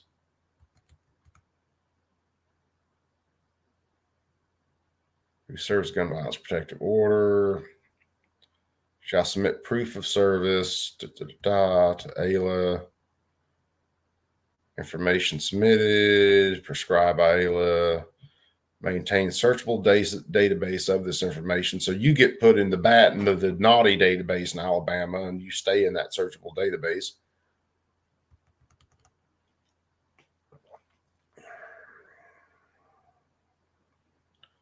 The only thing I'm looking for here in this last little bit, because this whole fucking rigmarole, is if there is a penalty in here if they prove someone lied about the shit. That's what I want to see.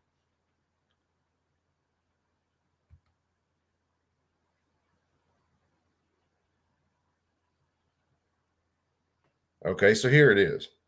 A person who files a petition for a gun violence protective order, knowing the information in the petition to be materially false or with intent to harass the respondent, is guilty of a Class C misdemeanor.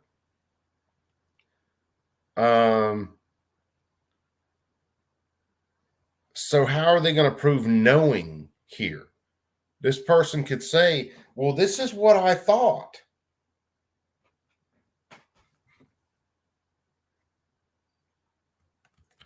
person who owns, purchases, controls, possesses firearm ammunition, prohibited gun violence protective order. So if you had a gun during this time, you're guilty of a Class C misdemeanor, which is punishable by up to a year in jail, which would make you a prohibited person.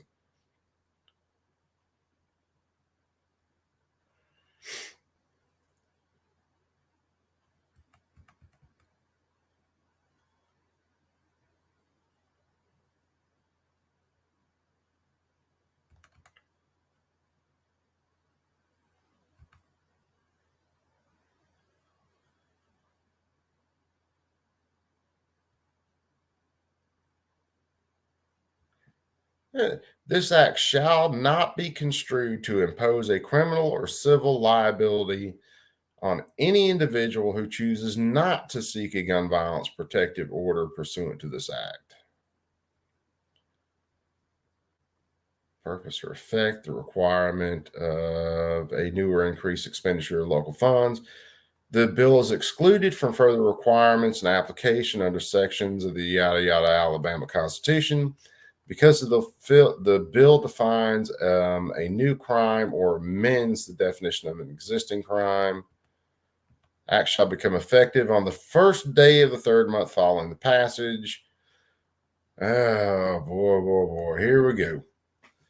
So standard red flag laws. And this motherfucker is pushing this in Alabama. Stan.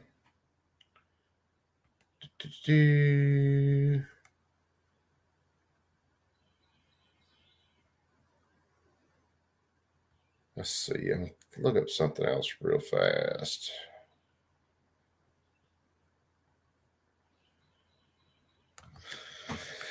All right, let's see whether we can call Coleman. See whether we can leave a message. If we can't get this heifer on the phone.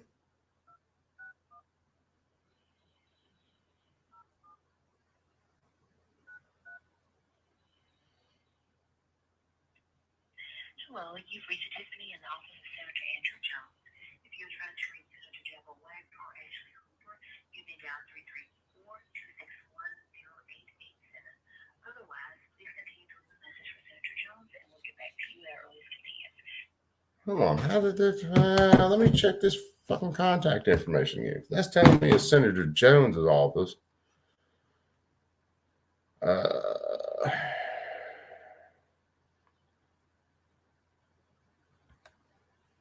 And Senator Jones ain't who we want. What's that? Fuck it, I'll call him too.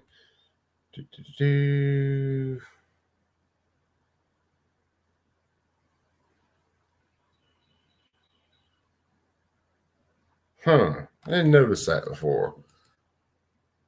No, this is Marika Coleman. This is the one that's on this. So what was the damn number?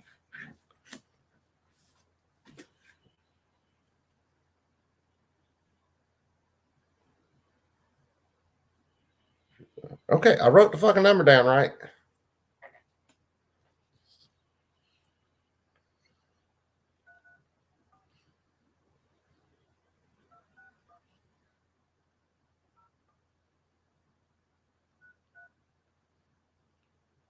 Yeah, I wrote the number down right. Hello, you've reached Tiffany in the office of Senator Andrew Jones. If you're trying to reach Senator Deborah Wagner or Ashley Hooper, you may dial 334-261-0887. Otherwise, please continue to leave a message for Senator Jones and we'll get back to you at our earliest convenience. Thanks so much. Have a good day. At the tone, please record your message. When you've finished recording, you may hang up or press 1 for more options. To leave a callback number, press 5. Yes, my name's William Cooper. I was trying. This is a number that was listed for Senator Coleman, and I was wanting to get her comments on the Senate Bill 126, the red flag law or red flag bill that she's pushing through. I'd really like to get her opinion on this. I live in Alabama. I live in Seal, Alabama.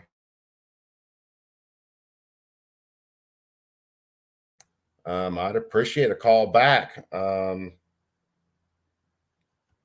because this bill is extremely concerning. Again, my name is William Cooper. You can reach me at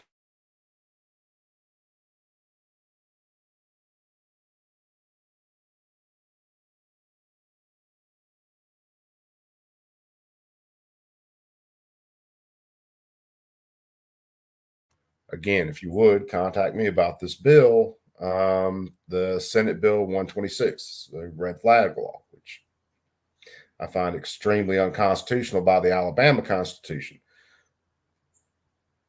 Thank you for your time. So that was fun. Fucking douchebags. Joe Morris, what's up, brother? So we're just having fun harassing Alabama Congress people these days. Yeah, Sam, this is all Alabama legislature stuff. Now there's plenty of stuff federally, trust me. Yeah, the list of federal gun laws is growing and growing and growing right now. That the shit they're trying to push through. G23, what's up, brother? Hell, G2, you just had some more unconstitutional shit pass in your neck of the woods the other day. I think it's headed towards the governor's desk. So, God, man, we've had, and this is the thing that kills me. We've had some decent court decisions in the past little while that have really been decent. And now we've got states. People don't realize that a lot of these states are just going buck wild trying to pass a lot of gun laws. Hell, Tennessee's governor signed some executive order on some of his shit the other day because the Republicans in the Tennessee Senate or Tennessee legislature, I think, pretty much have a super majority. Depending on how many rhinos they got in there, I don't see a whole lot of actual gun laws coming out of their legislature. But governor is still trying to do his shit. So anyway, that's the rundown on Alabama stuff. And of course, I'll be trying to call these freaking people again this next week. Trying to be as polite as possible, but I might end up asking a couple of them, have you ever read the Constitution of Alabama? Because it doesn't give you the power to do any of this. Our state constitution basically says we have the right to keep and bear arms in defense of ourselves, others, and the state, and doesn't give the state any powers. It doesn't say we have the right to own these arms if the state decides that you can. And of course, they'll argue public safety and the greater good. Fucking nuts. So, I don't think there's anybody else I need to call on this damn list today. And apparently, I ain't going to get them on the phone anyway. So, I'm going to close a bunch of that out.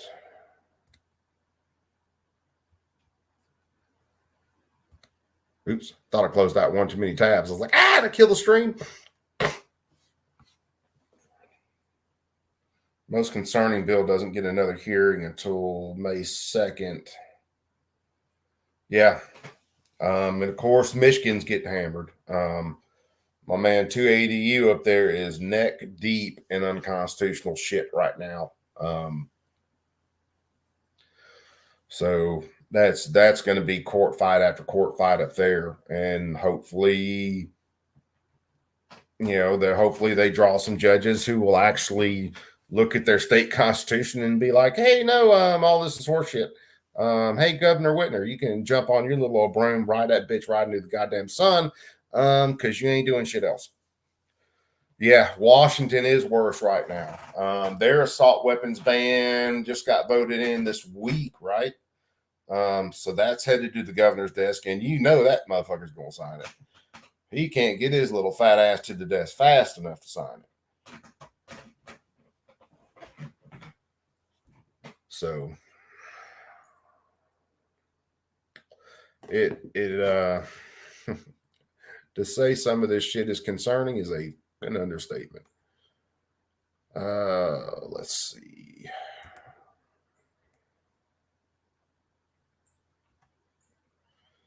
See, most of the shit in Alabama right now is still in the committees.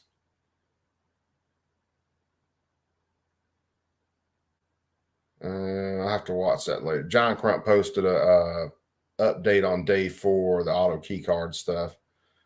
I wish to God I know they won't televise federal courts, but I wish they would do the audio streams on that shit so everybody could hear it. But the fact is, they don't want people to hear that shit.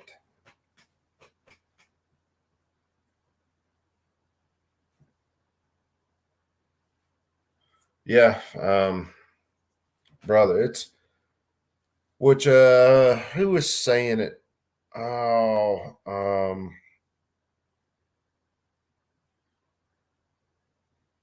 I can't remember who exactly I was talking, but it's basically like one city in Oregon. Portland's killing everything in Oregon, and then you've got just a couple areas in Washington State that are just killing everything in Washington State.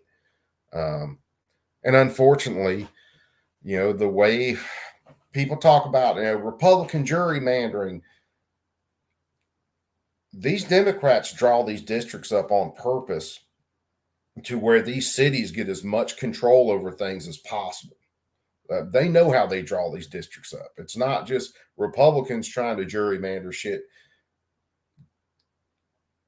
Democrats just don't get called out on it when they're rigging districts. So they give these cities more control. And instead of every part of the state having that equal voice, it's located, that power base is located right there in these cities. It's the same way not too far from me. Georgia is located, their power base is located in a couple of cities. Columbus is going to go fucking Democrat all the way through. Atlanta, of course, is going to be Democrat all the way through. And they're going to be two very big areas that power how that state goes. With Alabama, with me, Phoenix City, if anybody doesn't know the area, Phoenix City and Columbus, Georgia sit right on the river together, split by the river. And those two towns tend to go the same way. So, fuck me.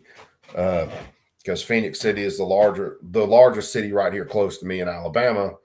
And of course, they're all Democrat controlled also. I need to, I've got to find the time. I've got to take the time to actually start showing up to some of these city council meetings for us out here in Seal, for Russell County. And our county right here is as big Democrat as fucking possible. I mean, you see the representative that I have, Fort, and then the senator I have from Alabama, Beasley, both Democrats. So,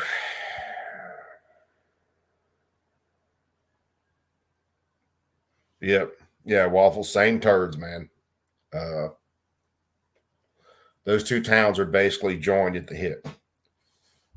And see, the fucked up thing is these two towns, Phoenix City and Columbus, you have one of the largest bases, Fort Benning, right down here, basically hooks right into South Columbus, and butts right up into Phoenix City.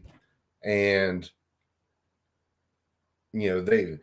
these two towns have just been sucking off the government tit for so damn long, where they can push all their freaking Democrat bullshit. And when jobs tank and all this other stuff, they still have Fort Benning and the government jobs there to kind of keep them out of the goddamn fire. If Fort Benning shut down, these two towns would just go to, well, I mean, they're absolutely going to shit anyway. They just get there a hell of a lot faster. That turd going downhill would pick up momentum.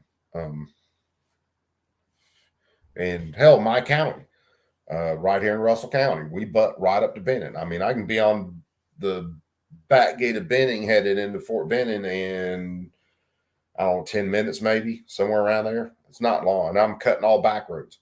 I'm going to hit 1-2 stop signs, go up, bang a right on base. Yeah, I'm going to hit 2 stop signs before I hit base. So,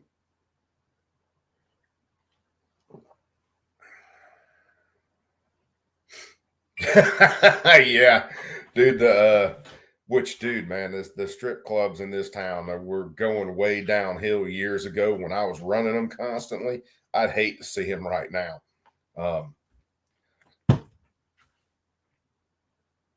It's very scary. Hell, there was I talked about it on one of the streams.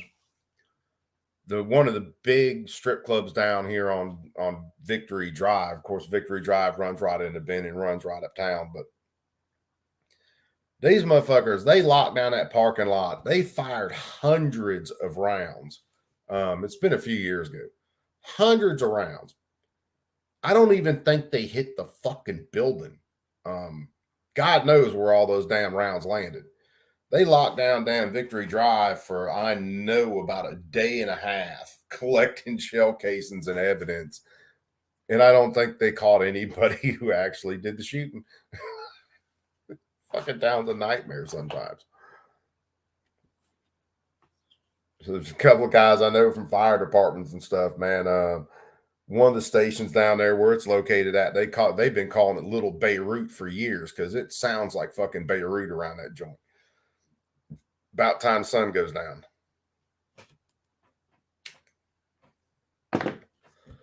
Oh, fuck. What was I going to? I was going to look for something. I swear to God it was.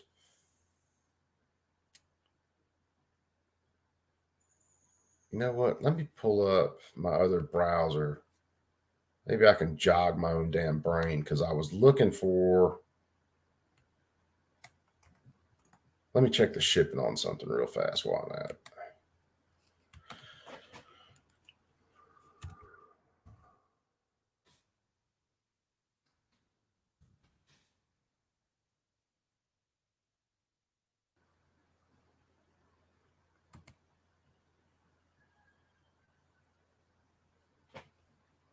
What the flying fuck?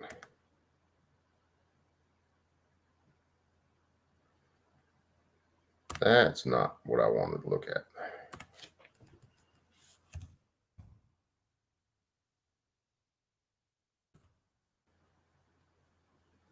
Why? What flying fuck?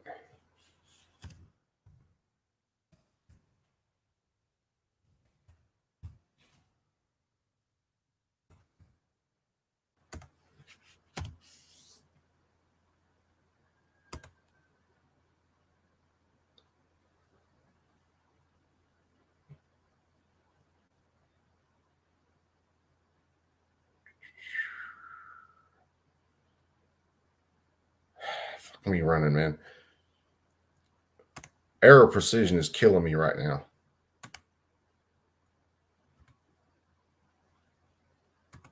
I'm waiting on a damn barrel nut to go with this damn handguard because when I ordered the handguard, I didn't realize it didn't come with a damn barrel nut. And I paid extra money for shipping and they took forever to send it out. So, I don't know. Let me look through something.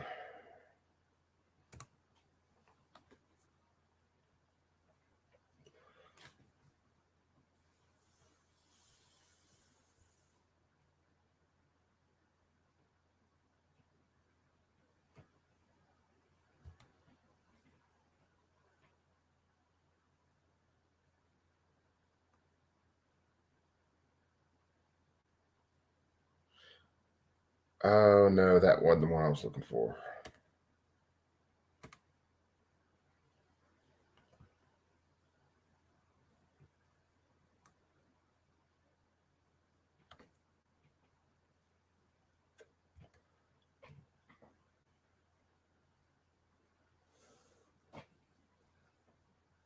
Having to bounce through a couple things real fast. Just give me a sec.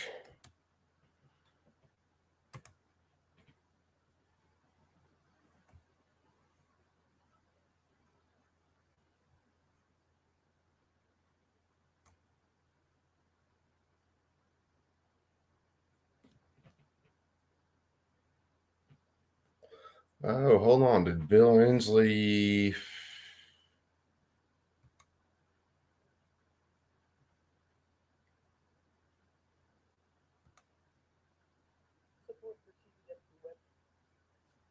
Oh, what the? Hey, get back over here. Let me breeze through something and check this video real fast. We're going to probably watch this one.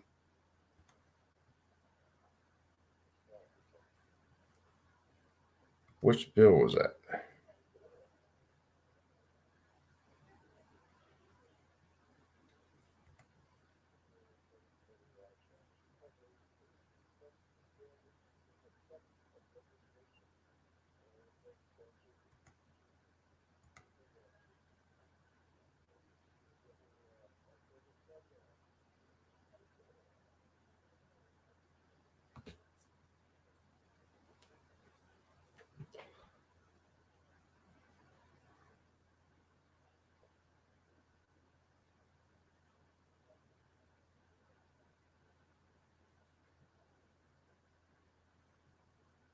Which bill are you signing, jackass?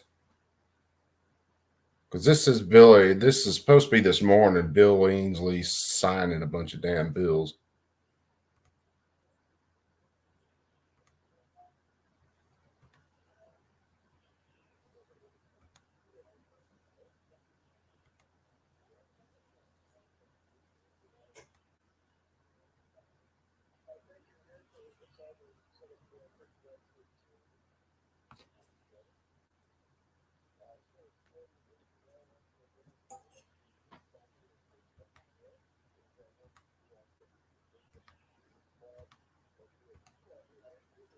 So I'm skipping through this. This was some dental school bill that he signed.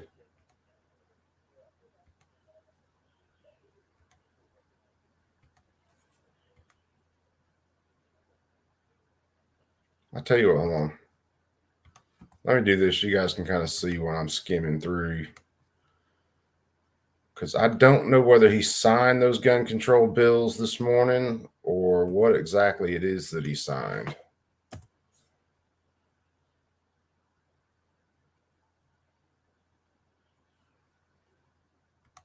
So let me share this tab. We'll buzz through this together.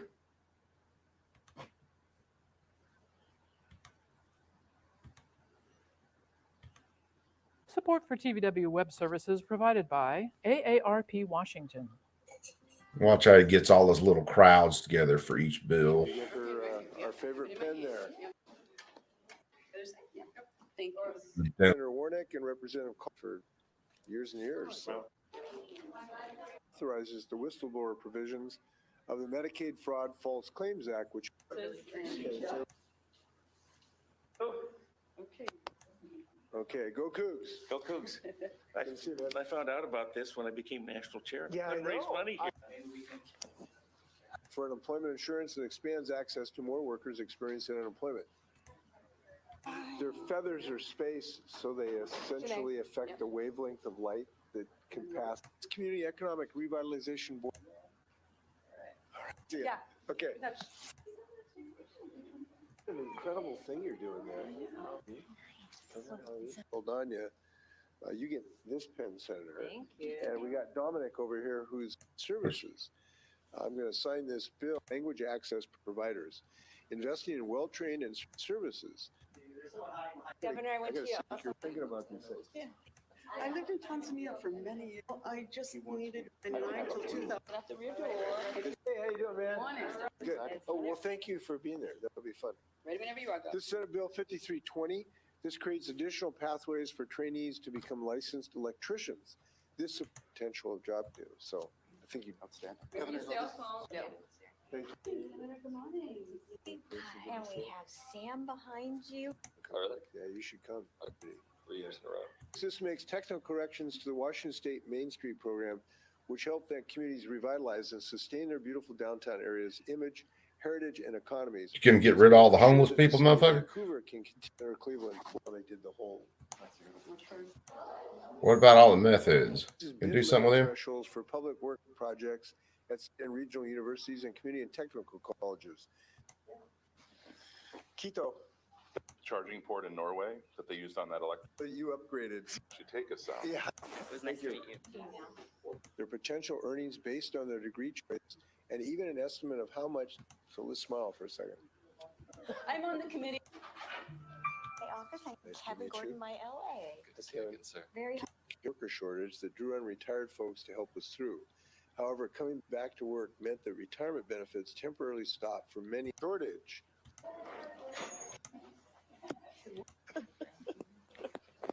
That's a Lanny. Okay, this is Senate Bill 5547. This will improve transparency for the healthcare system and patients. Many of them traveling. You get 2 pens out of this. For the last couple of weeks have been fab. Thank you. Is it okay? Gather around up here. In counties, regardless of size, have permission to use existing revenues, how they can. That's another revenue bill. Thank you, guys. Thank you, guys. All right, so apparently, let's look at this real quick. Let's go to replays. Do.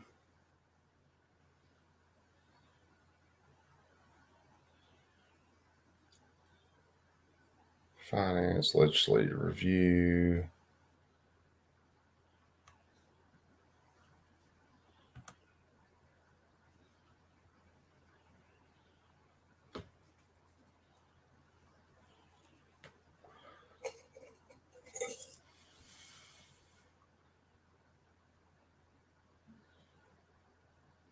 It's a Senate floor debate.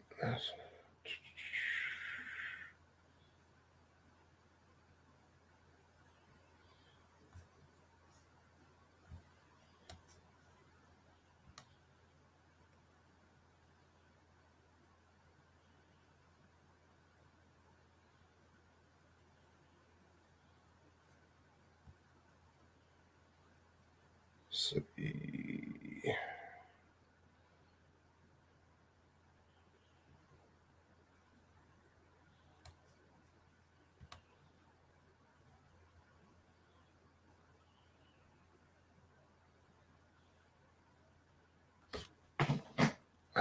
Fuck, I can't remember all these damn bills.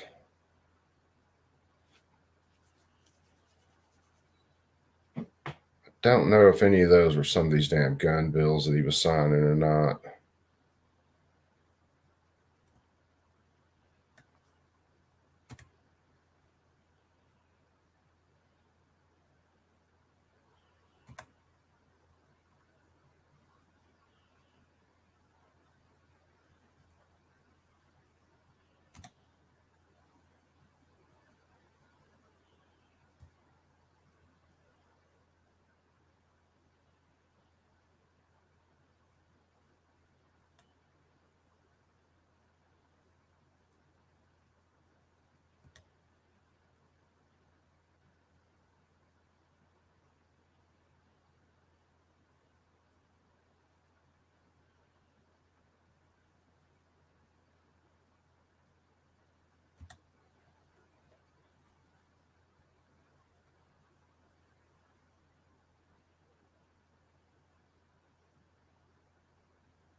Background check fees.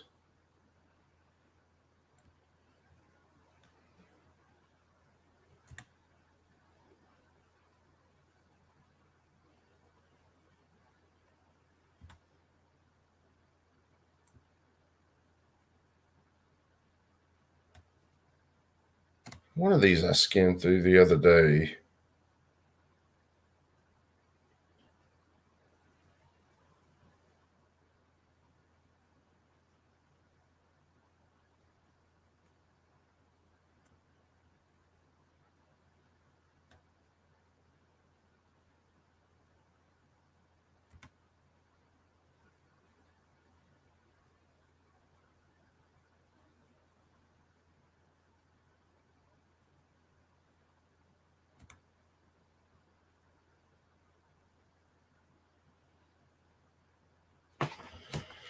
Give me just a sec, guys.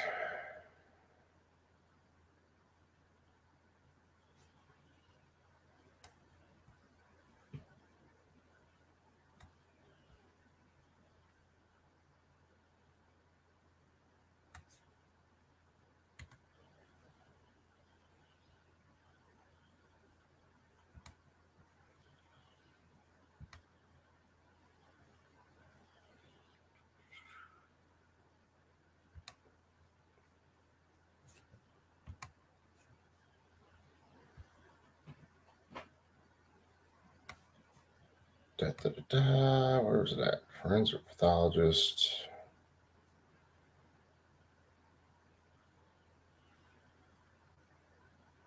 I thought I had a bunch of this saved in my damn bookmarks, and I don't know where in the hell I put it.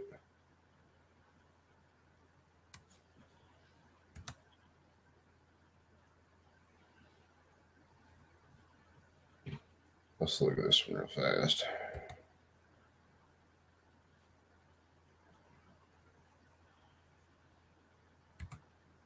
Support for TVW web services provided by BECU, more than just money.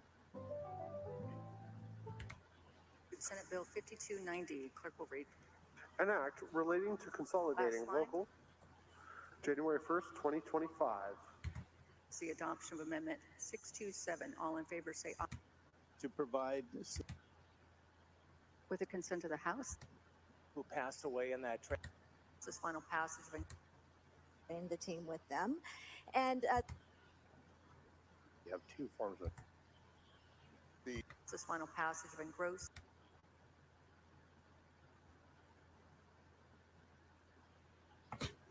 This should be coming up here.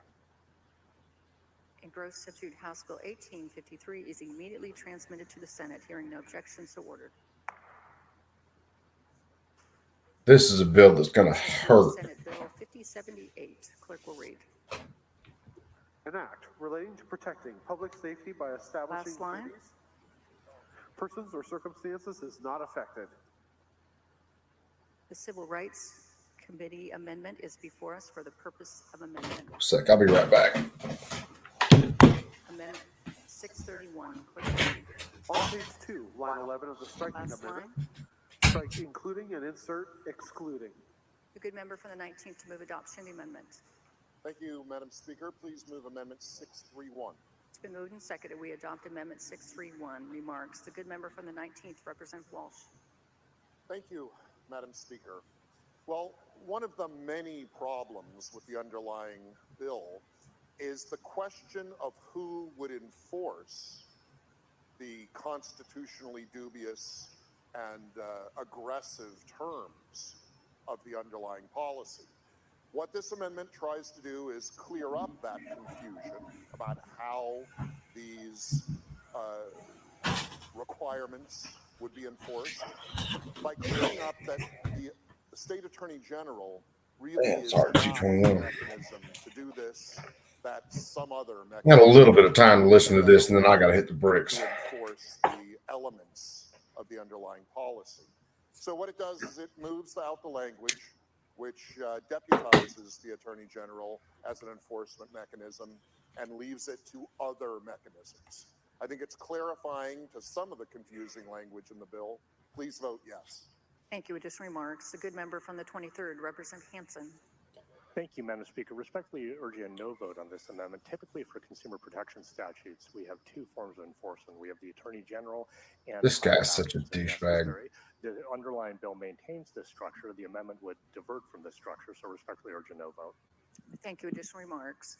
Seeing none, the question before the House is adoption of Amendment 631. We'll do an aura vote. All in favor say aye. All opposed say nay. Amendment is not adopted. Amendment 629. Clerk will read. On page 2, after line 14 Last of line. the striking, that involves the auction or raffle of a firearm. The good member from the 19th to move adoption of the amendment. Thank you, Madam Speaker. Please move Amendment 629. It's been moved and seconded. We adopt Amendment 629. Remarks. The good member from the 19th, Representative Walsh. Oh, the good member from the 8th District, Representative Connors. Thank you, Madam Speaker. This amendment does two things. One of them is to exempt shooting sports from being a firearm industry member. As you know from being up front, two of my kids are on a shooting sports team, and they love it so much that now my husband has joined the team with them. And their coach has a federal firearms license, and he helps them purchase not only their firearms, but also helps them purchase things that go with them, like sights and other items. And so just asking that this industry should be exempt from this amendment on this bill. And then the second part is for charitable fundraising from being part of the firearm industry member. And I think pretty much everybody on our side of the aisle has probably been to an event where firearms are auctioned off, and you might be surprised. One that Mike, was take it easy, brother, man. is called an Elk Foundation dinner, and the Elk Foundation is a charitable foundation that raises last year $1 million for Washington State to help with habitat for elk in Washington, and they do a lot of other good things like education. So what happens when you go to one of these dinners is you might be able to win a shotgun or another rifle at these dinners, and then at the end of the night you go up and it happens just like it would if you were purchasing something from a store. You would tell them that you were going to that you had won the gun. The gun would then go to a firearms store. You would have a federal background check done, and then 10 days later, as long as you passed your background check, you would be able to pick up your firearm. So I think it's really important that we allow these two organizations to be exempt from this bill because they are a great way of fundraising to help protect our habitat and our lands in Washington State. So very much encouraging a yes vote on this amendment. Thank you. Additional remarks. The good member from the 23rd, Representative Hanson.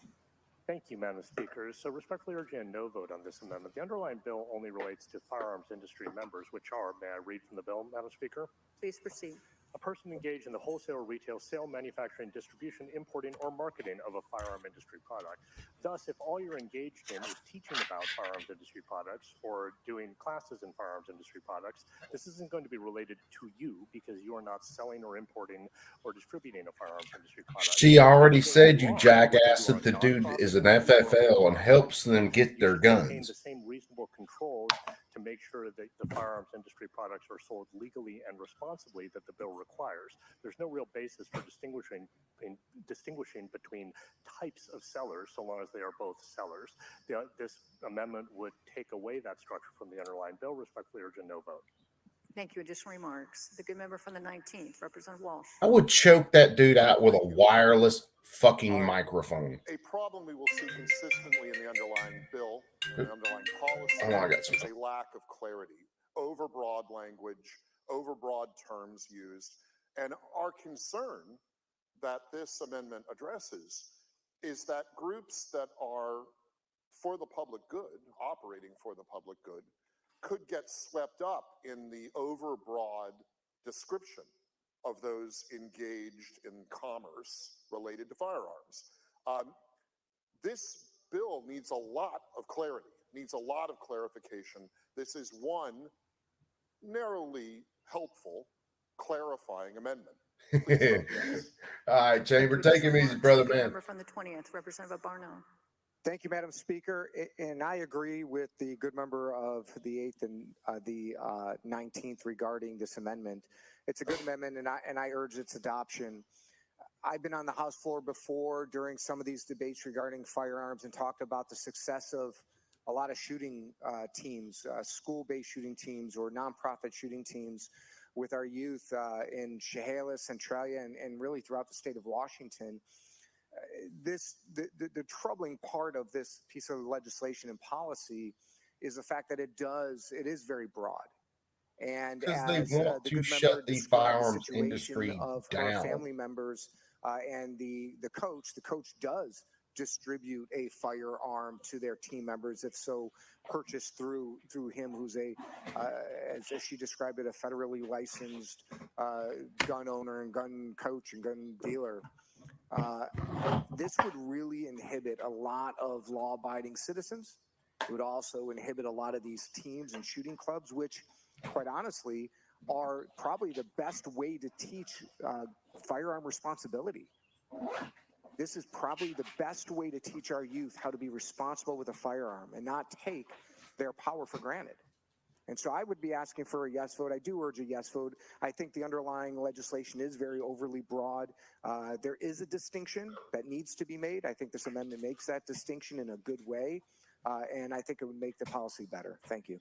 Thank you. Additional remarks? Seeing none, the question before the House is the adoption of Amendment 629. A roll call has been requested. The Speaker is about to open the roll call machine. The Speaker has opened the roll call machine. Has every member voted?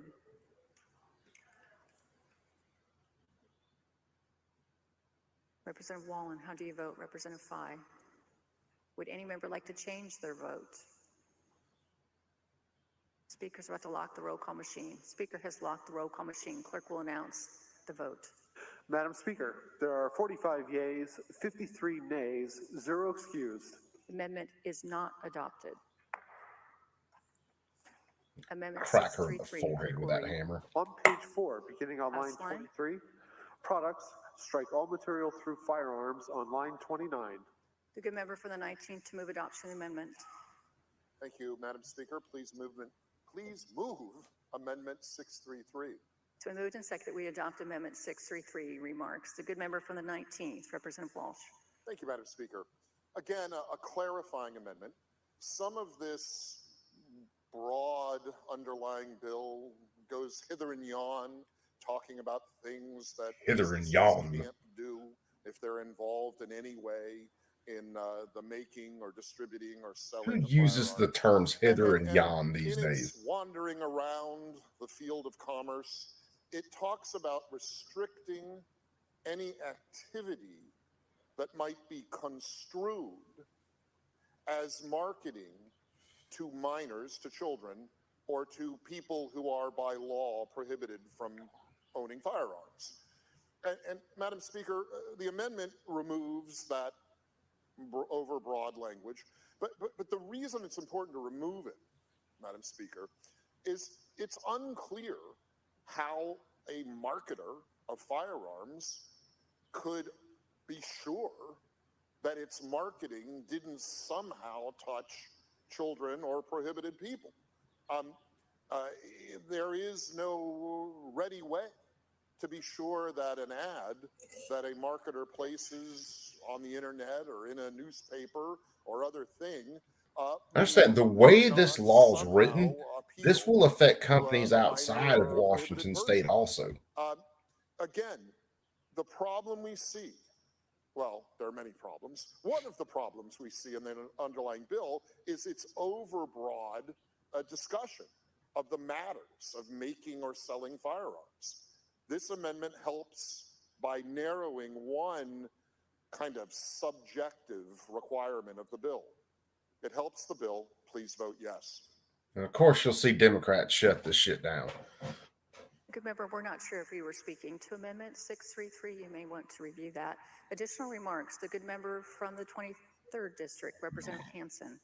Well, thank you, Madam Speaker. If my ranking member was speaking to an incorrect amendment, I'm about to do the same thing because I do think we all agree that we don't want minors or prohibited persons to have access to firearms.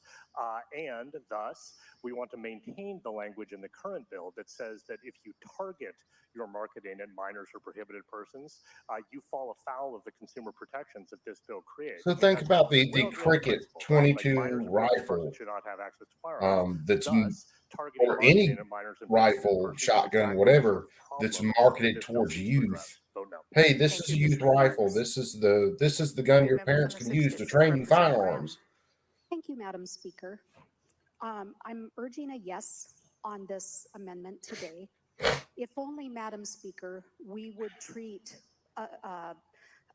drugs and drug manufacturers the same way that we treat these manufacturers and these products that are I would argue, more deadly than firearms issues that we've dealt with. Because of that, Madam Speaker, I do believe that our goal is to put forward good policy that is really, really thought out. And part of that, Madam Speaker, is being very clear in what the legislature intends or does not intend. Because if we don't, The if we intent do not most of the time take doesn't care of matter. that The part of way it, that the it bill is does have a worded gray is area. what matters. It does very definitely disrupt lives. It causes problems in our court system, clogs up our court system, when if we were merely clear on what the intent is, we wouldn't have those unintended consequences. For that reason, Madam Speaker, I'm urging a yes on this amendment. Thank you. Additional remarks?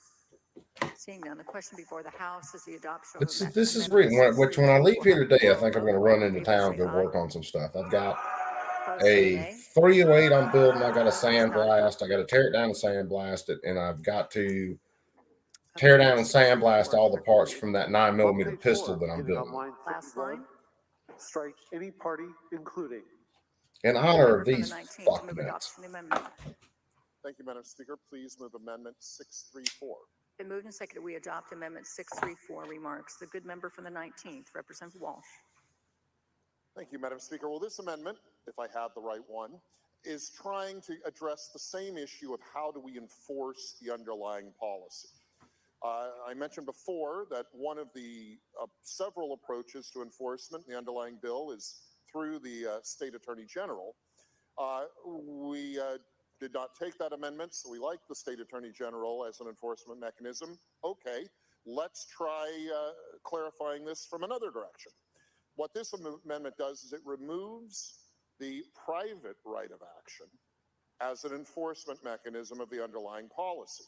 So what I'd like to see is better clarity in how the elements of the underlying policy are actually enforced, how they're applied.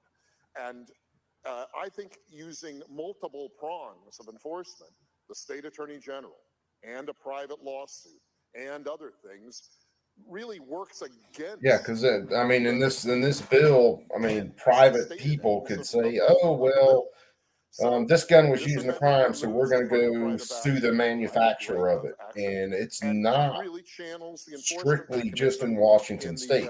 Capable arms of the State This bill does not restrain this shit to Washington State. Thank you. Additional remarks. The good member from the 23rd District, Representative Hansen. Thank you, Madam Speaker. I definitely appreciate the ranking member's reference to the capable arms of the Attorney General, but we wish private individuals to be able to seek a remedy as well.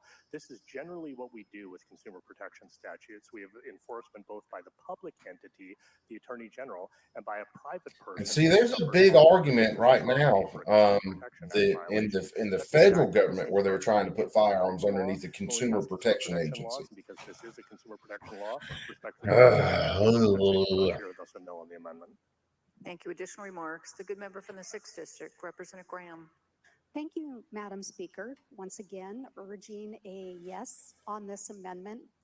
When we talk about a private, said it last night on damn why just firearms, Madam Speaker? Polite Society podcast. Watching that. I mean, clearly we must. I'm gonna run for office. I'm gonna run under the slogan of "Bring back tar and feathers." However, I am because a lot of these people deserve to have hot boiling tar dumped over them and have feathers put on them and be booted right out of office. We should be treating firearms deaths and a private right of action any differently than if it's a DUI. When we think about somebody being killed in a DUI, we do not blame the car, Madam Speaker. Should we now be going after car manufacturers? Oh, better yet, go after the liquor manufacturer. These individuals, whether they are killed with a firearm, a car, poison, a knife, how about if we start going after knife manufacturers, Madam Speaker? There are a lot of tools that people, unfortunately, either choked out with a frog, unintentionally, don't know where that thought came from. Take other people's lives.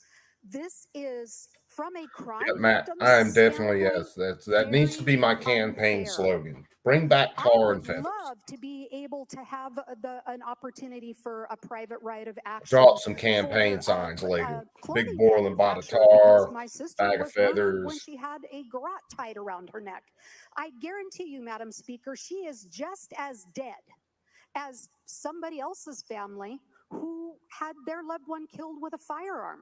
I guarantee you, Madam Speaker, the grief of these other families is just as much. It lasts just as long. It is just as painful. So, Madam Speaker, I'm going to urge, if we're going after manufacturers, we shouldn't be including all manufacturers when it comes to deaths. Thank you, Madam Speaker. I'm urging a yes on this amendment out of fairness. Thank you. Additional remarks?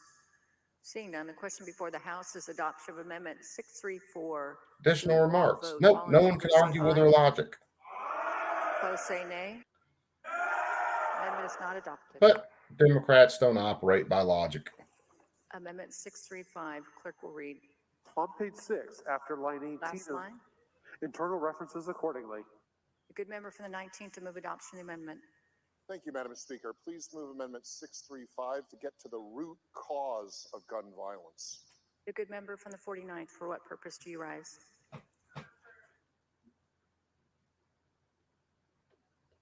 Thank you, Madam Speaker. I rise for a point of procedural order. Yeah, that's the one. Please proceed. Thank you, Madam Speaker. I'm asking for a ruling on the scope and object of this amendment that may not fit under the title. Speaker's ruling on scope and objects, substitute Senate Bill 5078, Amendment 635.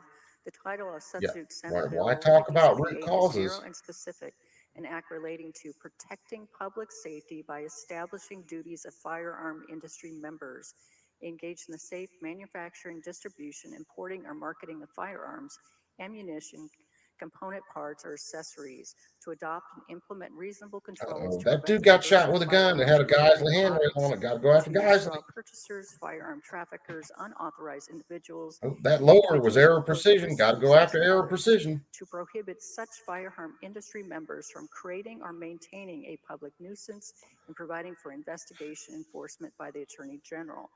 Amendment 635 prohibits certain commercial That reminds me, there was content another that bill in establishes a Alabama. I'm civil gonna have to cause look of it up action because for it violation of mentioned this ghost restriction. guns The of Speaker all fucking finds and things. rules that the amendment is outside the scope of the bill as defined by its title. The point of order is well taken. I have to find out what bill that was. Which means I got a lot of reading to do. On page 5, beginning on line 14, internal references accordingly.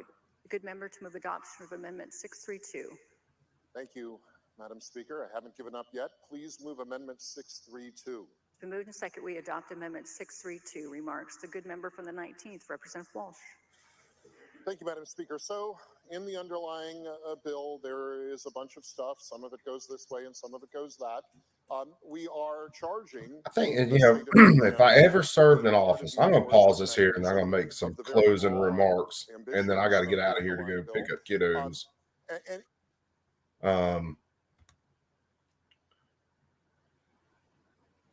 Yeah, I ain't got but another minute or two. So ultimately what that comes down to is Republicans are trying to introduce amendments to try to clean up this dog shit piece of a bill. And of course, Democrats are shooting down, and all this shit's going to go to the governor's desk. So you can pretty much kiss the firearms industry in Washington State goodbye. And again, it doesn't stop them from suing people and pretty much encourages them to sue other firearms manufacturers that are outside of Washington State. So if they say that this company, like again, Cricket 22 rifle, hey kids, this is a youth rifle. This is a good rifle to learn on. It's 22, easily shoulderable for you. Length of pull's good, fits your little body good. Your parents can show you how to properly operate a firearm with this gun. You can bet your ass they're going to go after them. And it's online advertising, print advertising, everything. That's going to give them this inroad to it. And they're doing that because, the Sandy Hook, the suits having to do with Remington for the Sandy Hook shooting, they went after their advertising there. Now, they never won that suit. The insurance companies just finally settled with them because they were just bleeding the company dry in lawsuits. But they're going after this to get around the PLACA, the Commerce and Arms Act. They're trying to get around that, so they're going after the advertising. So, yeah, don't make youth rifles anymore, firearms manufacturers, because you're going to get sued over that shit. So, I don't know. It's ridiculous. It's the shit in Alabama is ridiculous. And of course, still Friday afternoon and stuff. These lawmakers are supposed to be doing their thing, but you try to call every one of them, and a lot of these bastards, their mailboxes are full. You can't even leave a message with the douchebags. I'm hoping against hope that they're getting so many calls about their stupid bills right now that it's filling up their mailboxes. But I doubt that's the issue they're having. They really don't care about responding to people that they're supposed to represent or people that they're going to turn into felons. So there's that. So anyway, I'm going to stop it here, guys. As usual, I mean, pretty much any time on like a Friday when I've got time to do one of these streams before I got to pick my daughter up and stuff like that from school, I'm gonna do streams like this just to hang out. Maybe I won't fall asleep on these streams because I damn sure fell asleep on the stream the other night. Sorry about that, guys. Hey, can I say insomnia and then sleep kicks in. So anyway, I might shoot some stuff later today. I gotta do a bunch of sandblast and get some guns ready, or get a couple guns ready to Cerakote. So I might shoot some video on some of that. I've got a Bear Creek 308 upper. I'm going to put that on 80% arms. 308 lower that I just milled out. It's going to be another one of the spooky ghost guns. So I might shoot some video on that. And then that little 9mm AR build that I'm doing. So yeah, might shoot some more stuff on that. Just to do some more content, because I need to spend some more time and shoot some more content that's more firearms and fun related versus the absolute slog on gun laws we're going through right now. It's a freaking mess, and I still haven't been able to cover any of the federal stuff because I'm spending so much time on Washington State, on Michigan, Minnesota,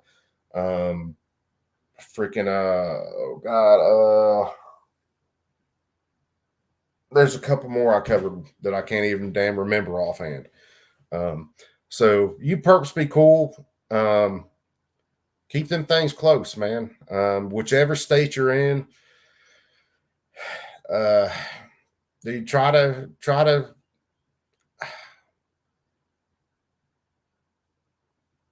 keep your head up. I don't know whether trying to contact these legislators is going to do any good. I really don't. I know in places like Washington State and others, I don't think it's going to do a damn bit of good. So we'll see. We'll see whether any of these assholes will either return a call or pick the phone up when I start making calls next week. And I'll do as much stuff around that as I can. But just beware, man. As much good news as we've had in the last little while about court cases, and they're not perfect, but they are better court cases than we've had in the past. But even you guys that don't think anything's in the pipeline in your states, until 3 weeks ago, maybe a month ago, I didn't think anything was in the pipeline for Alabama. Because I had looked at pre-filed bills and shit like that and didn't see any of this stuff, and then poof, there it is. Red flag laws, safe storage, all this bullshit popping up. And some that's being sponsored by Republicans, like Guns and Gadgets covered earlier. Trigger activator bills that are so fucking broad that they're going to cover a multitude of triggers that aren't fucking machine guns. So anyway, let me get out of here, guys. You perps be cool. Y'all take them easy. As usual, keep that thing on you at all times. And who knows, I might crank some stuff up later and then kind of show what I'm working on. So love each and every one of you guys. Y'all be cool, be safe. And fuck the government. They want you dead. I'm out, guys. Y'all be cool.